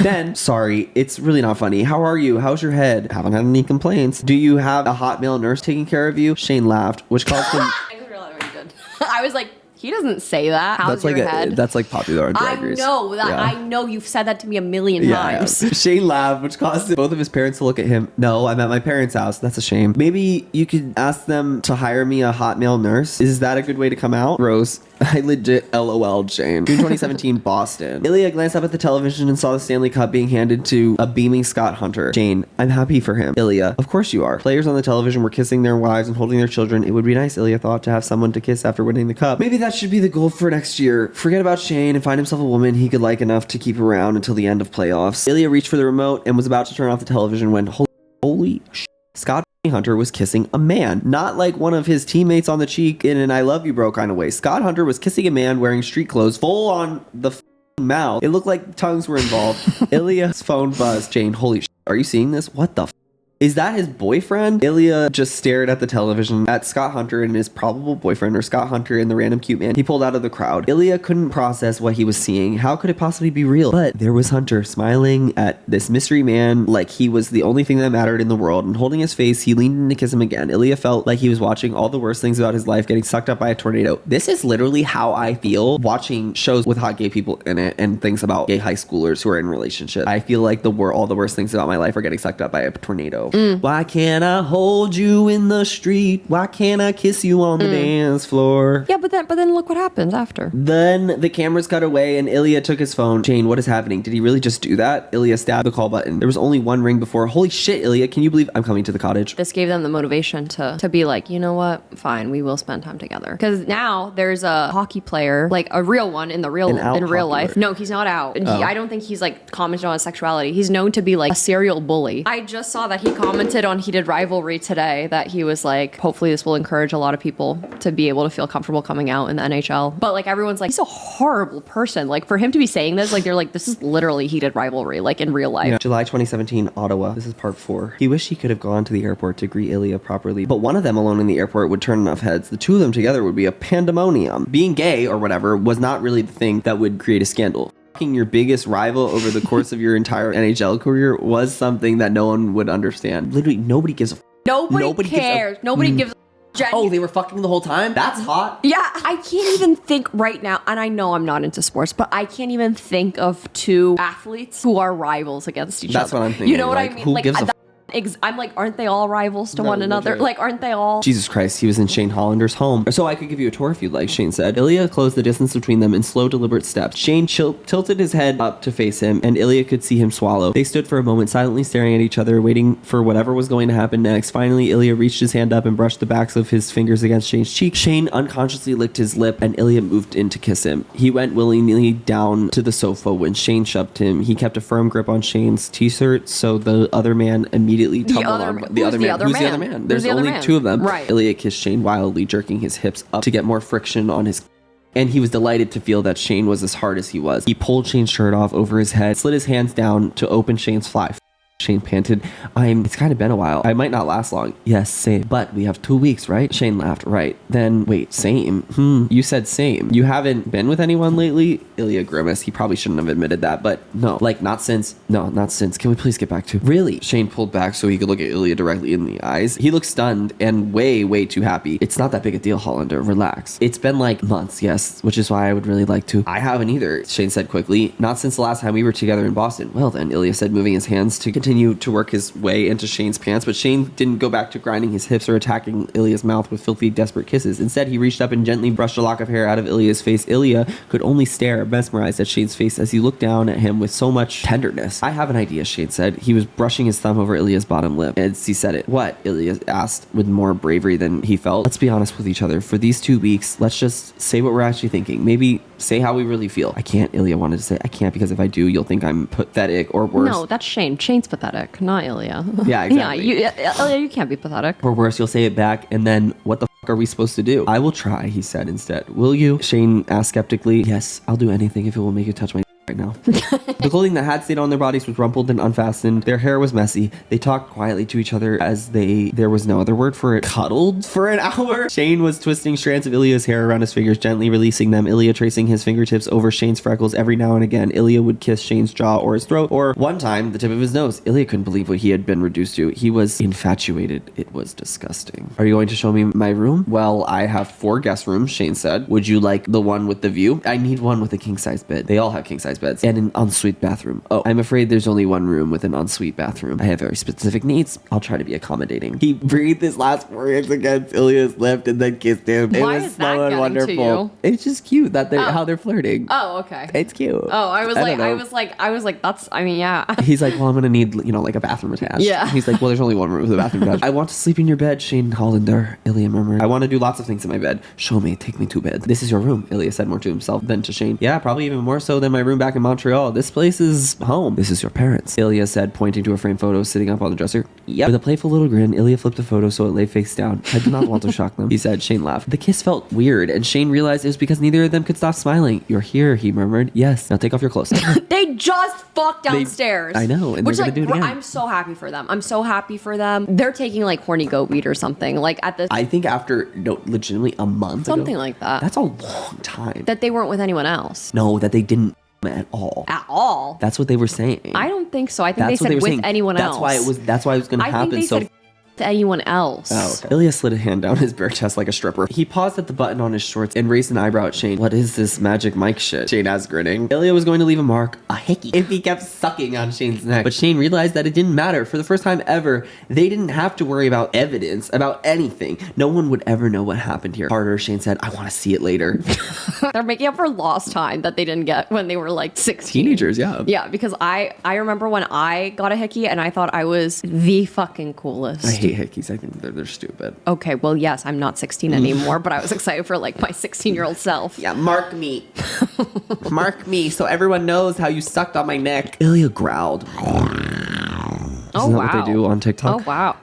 Maybe in 2020. He sucked hard enough for that. For a hysterical second, Shane wondered if he might actually be a vampire. Are there Russian vampires? No, dummy. Vampires aren't real. Ilya gently licked the spot and Shane squirmed happily. Mine. Ilya's breath tickled Shane's skin when he spoke a single word. Yours. Shane said dreamily. All of this for 2 weeks is mine. Forever, Shane wanted to say. Forever, if you ask. Oh God, Shane wanted this. He wanted to thrust his ass into the air and to command Ilya to hurry the fuck up and me.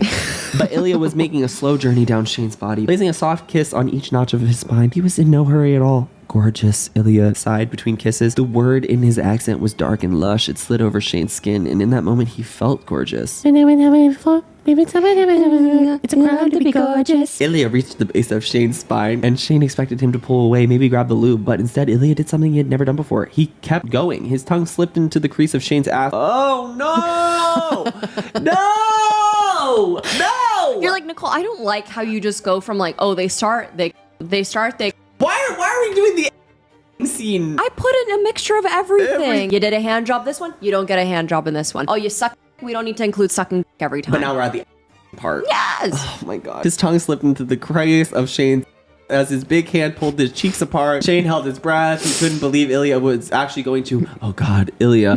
Shane felt the wet heat of Ilya's tongue lapping at his hole, I and don't he like never. that line. He didn't need to say. I hate that. Lapping That's what his, dogs do, lapping girl. at his hole. Laughing at his soul. And he had never experienced anything like it. It was impossibly intimate. It was so bold and fearless and so Ilya. His tongue paused a moment and Ilya said, good, great. Like, I'm happy for them. I'm so happy for them. I just wish I never read lapping at my hole. Ilya's tongue was inside him, warm and slippery and intrusive. It was somewhere where it definitely was not supposed to be, but it felt so good. So good. Yeah, holy God, that's amazing. Thank you. Thank you for lapping at my hole. Just like he refused to be embarrassed by the desperate noises Ilya was drawing out of him by f***ing his ass with his tongue, Shane was going to.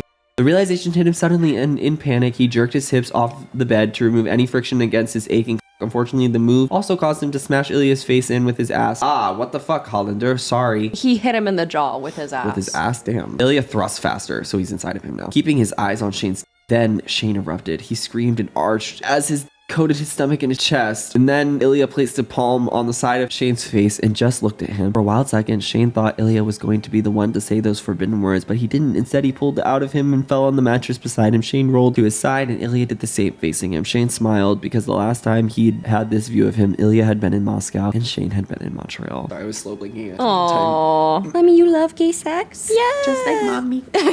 Popcorn Nicole. That morning, Shane had woken up early because he hadn't closed the blinds the night before. Sunshine had streamed into the room, reflecting off the white bed sheets and off the beautiful man who had been wrapped up in them. Shane had taken advantage of the moment while Ilya had still been asleep as an opportunity to drink his fill of him. Ilya had been on his back, his arms draped over his forehead, his long fingers curled against the pillow. Shane had traced fingertip down that arm over the swell of Ilya's bicep because he couldn't help it. The morning light was making everything beautiful and Shane was in love, so he had leaned in and lightly kissed Ilya's wrist. How is your head? Ilya said. No complaints. Shane had complained of a headache that afternoon. He'd said that they'd been common since his injury. Oh, better now, thanks. That was good news because Ilya very much wanted to do stuff later. Shane's phone suddenly lit up, the screen startling, bright in the dark that surrounded them. When Shane glanced at the screen, his face lit up almost as brightly. What? Ilya said. He couldn't help it. Oh. Shane said absently as he typed something. Nothing, just a message from Rose. Ilya snorted. Rose? What does Rose want? She's just checking in. Hey, you're not jealous, are you? No. This was the least convincing lie ever. Ilya, I'm gay. Not too gay to Rose Landry. Shane put the phone down and glared at him. Oh my God, I only slept with her a couple of times and they were both disasters. Believe me, she is not looking for a repeat performance. Ilya suppressed a grin. Disasters? I'm not giving you the details, so shut it. Have you talked to your family in Russia at all? The question came out of nowhere, which meant that it was something that had been on Shane's mind for a while, and it was probably wasn't the real question that Shane wanted to ask. No,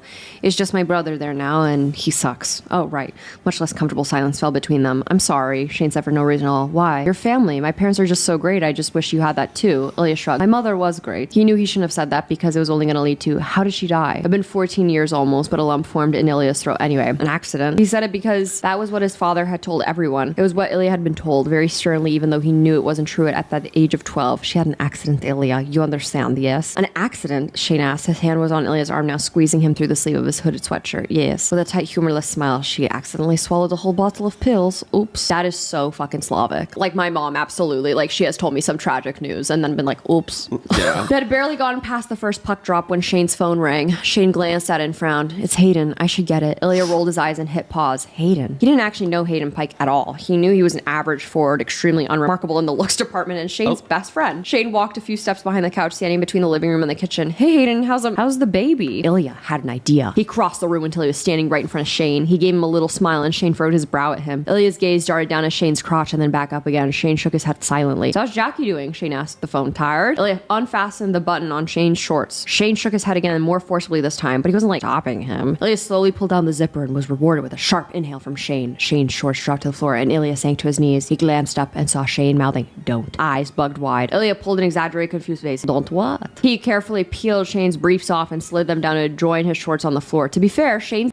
was soft, so maybe he really didn't want Ilya to be doing this. Ilya sat back at his heels, glanced up at Shane's face, trying to gauge whether or not he was into this game. Shane bit his bottom lip as he gazed back down at him, and Ilya knew it was game on. Just 1 second, Hayden. My mom is calling. 1 sec. Hit the mute button on his phone. What the fuck? Knock it off. I think you want it. I mean, no. It's fucking creepy. It's hot though. Yes. Shane huffed. Later, okay? I might not want to later, Ilya. I won't touch you. If you don't get hard, I won't do anything. Deal? Shane's mouth fell open. I won't get hard. Okay, then no problem. Shane scowled him and then went back to the call. Sorry about that, Hayden. My mom can be really annoying sometimes. Ilya smiled because sure enough, Shane's had twitched and was starting to plump up. I don't think I like this scene. I don't think this is probably my least favorite one. I understandably so. I don't like the idea of him like talking to his friend while all this is happening. Getting like fellatioed. But yeah, I don't like that. Starting at the base, Ilya licked a wide stripe off the shaft of Shane's, finishing by lapping the glistening pre-cum at the tip. All of your favorite things. Lapping. Slit. Her, Shane said, then grimaced. Shane pulled the phone away from his ear and frantically hit the mute button. Ah, fuck. His free hand grabbed Ilya's shoulder, his fingers tightening almost painfully as he spasmed and emptied himself into Ilya's mouth. Shane took a deep breath in and out once his finished and hit the mute button again. You there? Sorry, bad connection out here sometimes. Nope.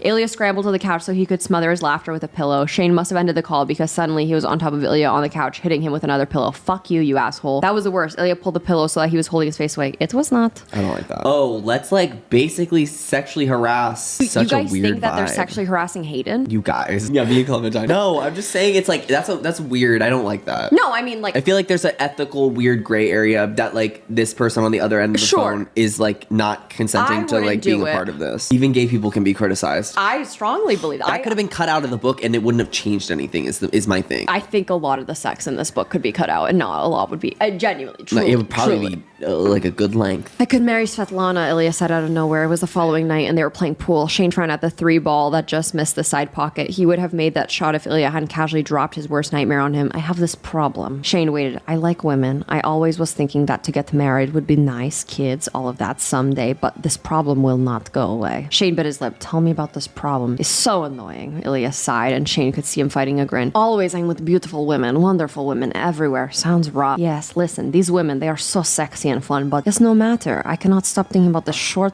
hockey player with these stupid freckles and weak backhand. A weak backhand. Shane couldn't stop smiling. Yes, and he's so boring and he drives a terrible car and that is my problem. All of these beautiful women and I'm always wishing they were him. Ilya bent to take his third shot. His terrible problem. Fuck. Shane was gonna start crying right here in his games room. An adult man having a games room. He swallowed and steadied himself. Do you want the problem to go away? No, Ilya said seriously, looking Shane dead in the eye. I do not want the problem to ever go away. Don't marry Svetlana. Shane blurted out. Ilya raised an eyebrow. Just don't. I know it wouldn't be for love or whatever, but don't, okay? We can figure something else out, okay? Ilya looked surprised, but he nodded, okay. I was thinking, Ilya said, it was late morning the next day, and they were sitting on the deck with coffee. If I played for a team that was not Boston, maybe in the West, the rivalry would not be such a big deal. Shane seemed to consider this. That's true. We'd only play a game against each other twice a year. He frowned, and Ilya knew he didn't like that idea any more than he did. We'd only see each other twice a year. It's like sacrifice for future gain, yes? I have another idea, Shane said. He'd been thinking about what Ilya proposed all day, and he had come up with a plan of his own. He propped himself up on an elbow and poked at the sleepy Russian in the shoulder. Ilya rolled over. What idea? About what? What if you played for Ottawa? Ottawa is almost as bad as playing for Boston. We would be rivals just the same. Yes, but listen, first of all, Ottawa desperately needs a star center. There's an opening there, but what if you played out there and we changed the narrative a bit? The what? What are these words, Hollander? I'm tired. Ilya's brow furrowed. It is very late, Hollander. This is a lot of English. What is your idea? You play for Ottawa, I play for Montreal. These cities are 2 hours apart. We start a charity together, you and me, something that benefits both cities. So now people see us working together on something. We make up some straight story about how I approached you with this idea, or I approached you. Girl, just come out. The point is, we tell the press, the fans, everyone that by working together on the cause that means so much to both of us, we have developed a mutual respect for each other. Yes, and we are also each other. Any questions? This is a great idea, Rosnoff. Ilya laughed. Shane hit him with a pillow. It's not bad. Ilya finally conceded. So we start this charity. And it wouldn't be bullshit either. I've wanted to start one anyway. We'll do something that means a lot to the both of us. And you'd be in Canada and you could apply for citizenship eventually. Yes, I understand that part. And maybe someday, when we both retire, we can be together for real. Ilya looks stunned by that part. You really think that far ahead, Hollander? I do about this. You want that to be together? Popcorn Jake. I do so much. It terrifies me. Ilya turned his face away from Shane. It was silent. Cold dread flooded Shane's stomach. He had admitted too much, but Ilya turned back and quickly rolled on top of Shane and was kissing him and kissing him. And he kept murmuring the same thing in Russian over and over again until he pulled back and translated. I love you. Shane froze. Then Ilya froze. Holy shit, Shane whispered. It wasn't how he had meant to respond. Ilya's eyes were so wide and scared. I love you too, Shane said. Ilya gave a shaky smile and exhaled. Thank Christ. Does it feel like an agony for you too? Ilya started to nod, then stopped. He shook his head slowly instead. Not anymore. Shane Hollander is in love with me. He wanted to kiss him, but he couldn't stop looking at him. How could we let this happen? Ilya asked. His voice was shakier than he would have liked. I don't know. We were very stupid and irresponsible. They're acting like they just had a teen pregnancy. Yeah. Shane wrapped trembling fingers around his trembling. He's cold. He's cold. Warm him up. Trembling fingers around his and carefully dragged them up the length of his shaft. Ilya gasped at his display of obedience. He knew Shane wasn't lying about how dangerously close he was. His slit was dripping I just knew you would love it so much. Yeah, you were like, let me put every instance of slit and in here. It's so fun. I love how wet you get, Shane. Shut up. Shane's whole body was shaking. I'm trying to concentrate. Shane's release splashed against Ilya's chest. His body spasmed around Ilya's and Ilya was hurled over the edge, coming hard with garbled, I love you. What was your mother's name? Shane asked. Now, why are you asking that? I know, literally. What's going on? Did they even clean up? No. No chance. What was your mother's name? They're covered in. What was your mother's name? What was your mother's name? Shane asked suddenly. His fingers were tracing the chain around Ilya's neck. Irina. Ilya hadn't said her name in so long. It felt strange in his mouth. Why? You know what else felt strange in his mouth? Shane's. I was just thinking. He propped himself up on an elbow. The charity we start. I think we should start a hockey school. Like, we could have summer hockey camps in Ottawa and Montreal, and we give the money away. Yeah, I think we should give the money to a mental health organization. Maybe suicide prevention. So when is the moment when you guys came up with the idea for the charity? So we just finished boning. And we were talking about his mom. And his mom took a bunch of pills. And we were covered in pre. Covered in pre. He was my pre on his finger like a basketball. I love you. I love you too. Can you say it in Russian again? Ilya pulled Shane's hand to his lips and kissed his finger. Ya lublю тебя. See, my mom, she was trying to teach this to you. How do you say that? Я люблю тебя. You like this, Hollander? Yes, I've wanted this for so long. Wanted what? Tell me. You here outside like this. Ilya sucked in a breath. What do you want me to do to you? Anything. I don't know. Everything. Tell me one thing. Ilya rocked harder and faster against the hard muscle of Shane's thigh. I thought about you, Amy, outside on a deck or against a tree. His face flushed bright red, but Ilya smiled. The heat of Shane's release mingled with the cold, damp fabric of his shorts. Ilya thrust a few more times against Shane's leg and cried out as his own pulsed and spurted into his shorts. Do you see what I mean? I'm like, a lot of these sex scenes could be taken out. No, literally. Like, they actually all just be one big sex scene. It should be like an orgy. After a minute, Ilya pulled himself up to a push-up position over Shane, then quickly kissed him before sliding back into the water. Shane followed him, figuring it would at least clean his shorts a little bit. Now there's in the lake. Ilya huffed and tilted Shane's head back. That can't be good for the fish. No, it's definitely not. Kissing him deeper and more possessively, Shane felt dizzy with happiness to be held like this and kissed like this by the man he loved, the man who loved him back. Here at the place he loved more than anywhere else in the world, they both hear a noise. They both whipped their heads around. They both saw Shane's dad standing inside the house, staring frozen at where they were wrapped up in each other on the deck. For a moment, no one moved. No one made a sound. Everyone just stared. Then very quickly, Shane's dad turned on his heel and walked toward the front door of his house. Shane let go of Ilya and said, "Shit, your father?" Yes. Okay. Mom and Dad, I think we should talk. We forgot to buy dishwasher tablets, Dad said. He sounded shell-shocked. I just wanted to see if I could borrow some. I didn't know you had company. Just Dad, go to the goddamn store. No, literally, go to the store. Go to the You had to go store. all the way out to the cabin, girl. Go to the store. Dad, it's okay. I'm sorry. You shouldn't have found out that way. Found out what exactly? Mom asked. I'm gay. I was going to tell you soon. I'm sorry. I wish I had told you. His parents didn't say anything. They were both looking at Ilya like he was a mountain lion that was about to attack. And this is Ilya Razanov. You probably know that. Hi, Ilya said. And hi. Hello. That's it. Hello. Hello. And he's been visiting. We're what were they exactly? It occurred to Shane that he and Ilya hadn't even figured out what label they were comfortable with. Lovers. Ilya offered. Way to choose the grossest possible word, Ilya. You didn't ever let him win, did you, Shane? God, Mom, no. He does not need to let me win. I would never. The team comes first, always. And besides, I like beating him. What? Yeah. No. I like beating him. Not like that. Awkward Nicole. They left Shane's parents' cottage with the promise to come for dinner the following evening. Ilya wasn't sure how Shane felt about everything that had just happened, but he thought it had gone surprisingly well. Holy shit, Shane said. He hadn't even turned the engine on. He was just sitting in the driver's seat with his forehead on the steering wheel. It was okay, yes? Ilya offered. I don't know. Do you think it was? That was really weird. He went to the freezer and pulled out the bottle of vodka he had stashed there the day he had arrived. It was good. Distilled in small batches, impossible to buy outside of Russia. He grabbed 2 glasses and carried them. The bottle outside is maybe a good time for this, he said, holding up the bottle. Shane turned warily and snorted when he saw the vodka. The last time I drank that stuff was in Vegas. You remember? Yes, Ilya said. But you did not ever drink this stuff. This vodka is special, he said. He handed Shane one of the glasses. Oh wow, Shane said. That is strong. I might need cranberry juice or something. If you mix that with cranberry juice, I will drown you in the lake. Sounds very Slavic to me. Yeah, like, what? I'm thinking about logistics, Shane said, when they broke apart, as if Ilya didn't just pour out his heart into that kiss. Like, the earliest you would be in Ottawa would be the season after next when your contract is done with Boston, right? And then what? How many more years do you think you'll be playing? Hollander, I don't fucking know. I'm just trying to get an idea of how long we'll be. What are you doing? Ilya dropped to his knees and he felt it was pretty obvious what he was doing. I'm celebrating. He tugged Shane's shorts down until they hit the wood of the deck. You should join me. Now? My head is racing. How can you even be thinking about right now? Because this is a beautiful day and we are alone and I met your parents and I want you to calm the down and I love you. Oh. The thought hit him that this was it. This was going to be life now. No more meaningless but undeniably hot one night stands, no more booty calls. When he was on the road, he was going to give it all up for the chance at something lasting, for the chance to hold the heart, the most beautiful man who was exhaling Ilya's name like it was the most important word in the world. And I'm moving to Ottawa, I think, and we're starting a charity and we will become friends and we'll see each other all the time as much as possible and spend the summers together here. Yes. They kissed again. Ilya couldn't believe they had solved this impossible problem. Maybe it wouldn't go as smoothly as they imagined, but it was a plan. And when I retire, after I have won 12 Stanley Cups and 13 MVP awards, the hell you will. And you've been retired for like 8 years already because you got very bad at hockey. Okay. Then I will bring you out to that dock out there and I will have hundreds of candles all over it. That sounds like a fire hazard. It's on water. Relax. It will be beautiful. You will love it. The candles, the lake, the full moon. Oh, is it a clear night? Yes, of course. And I will get down on one knee, Ilya, and I will say, Shane Hollander, will you please marry me so I can become Canadian citizen faster? Shane burst out laughing and shoved him. You're such an asshole. Or maybe if Rose Landry wants experience with you that isn't a disaster, no threesome, Shane said. That's my hard rule. You've never tried it. You might love it. Epilogue. 16 months later, Montreal. He tripped me. Hey, what the ref? That was tripping. Shane glared up at the ref and then at Ilya, who was looming over him at his Ottawa jersey. You fell. I didn't fall. It was tripping. Yes. Was you tripping over your own skates? Get Rozanoff. Ilya's lips quirked up. Was planning on it. And now Shane had to bite back a grin. He rose to his knees, then stood still mad as hell. Ilya had totally tripped him. The crowd was booing, cursing Ilya's name, and Shane got up in his face. Stop being an asshole. Stop falling down.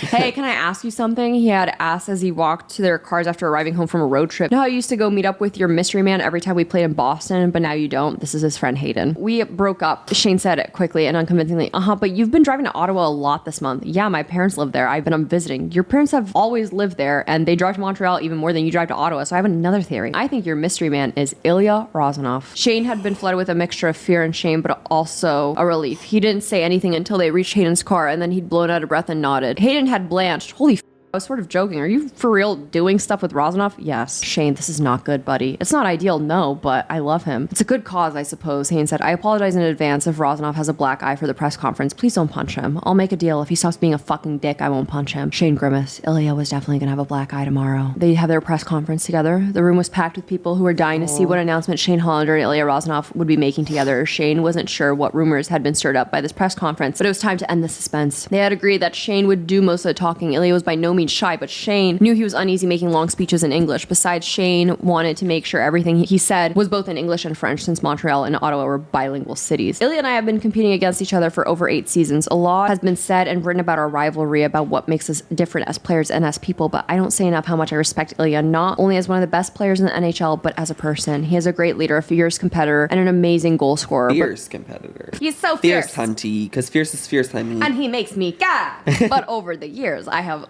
also, he turns into John Mulaney. But over the years, I have also gotten to know him off the ice, and I consider him a friend. I can only say my parts in English. He smiled, which made the audience laugh. This is not in the notes, but I just want to say that the Arena Foundation is named for my mother. She battled depression without help for many years. She had no support, no medical treatment when Shane didn't think. He just reached out a hand and placed it on Ilya's forearm where it rested on the table. He hadn't expected Ilya to say any of this, but looking at Ilya now, Shane knew he needed to say it. My mother died when I was 12 years old. She lost her battle. This foundation is for her. It is to help people like her so they do not have to fight alone. Ilya sighed and stepped inside, and Shane opened the door. Good press conference, guys, Hayden said as he strode past them towards the urinals. Sorry about your mother, Ilya. That sucks. Ilya gave Shane a look that said, this is your best friend. Shane ignored him. You think it went okay? Shane asked Hayden. For sure, it's like powerful, right? Rivals coming together for a greater cause. I mean, no one in that room knows you guys are all in love and shit. He finished at the urinal and went to wash his hands. But the way you were looking at Ilya, Shane, I thought people were going to figure it out. Hell, I thought you were going to start sucking face in front of the whole world like Hunter. So they're also like, they're going into two different areas. Like one of them is like going to Chicago and like they're traveling. He pulled out his phone to check the time and a message popped up. Don't leave without saying goodbye. Ilya wrote back right away. Never. He had a surprise for Shane, actually. He had booked a room in this hotel. They had less than 2 hours before Ilya needed to hit the road, but after years of practice, they were good at making the most of an hour or two of privacy. 11:26, he texted and waited for Shane's reply. Shane, seriously? Best news ever. See you soon. Ilya chuckled, set an alarm on his phone, and went to meet his boyfriend. Aww. And then there's like an after epilogue. It's like my dinner with Hayden, but the whole time it's just like literally like Hayden being like, you're a dick! And Ilya being like, I can steal your wife. Your wife is too hot for you. He didn't say that. I thought they were gonna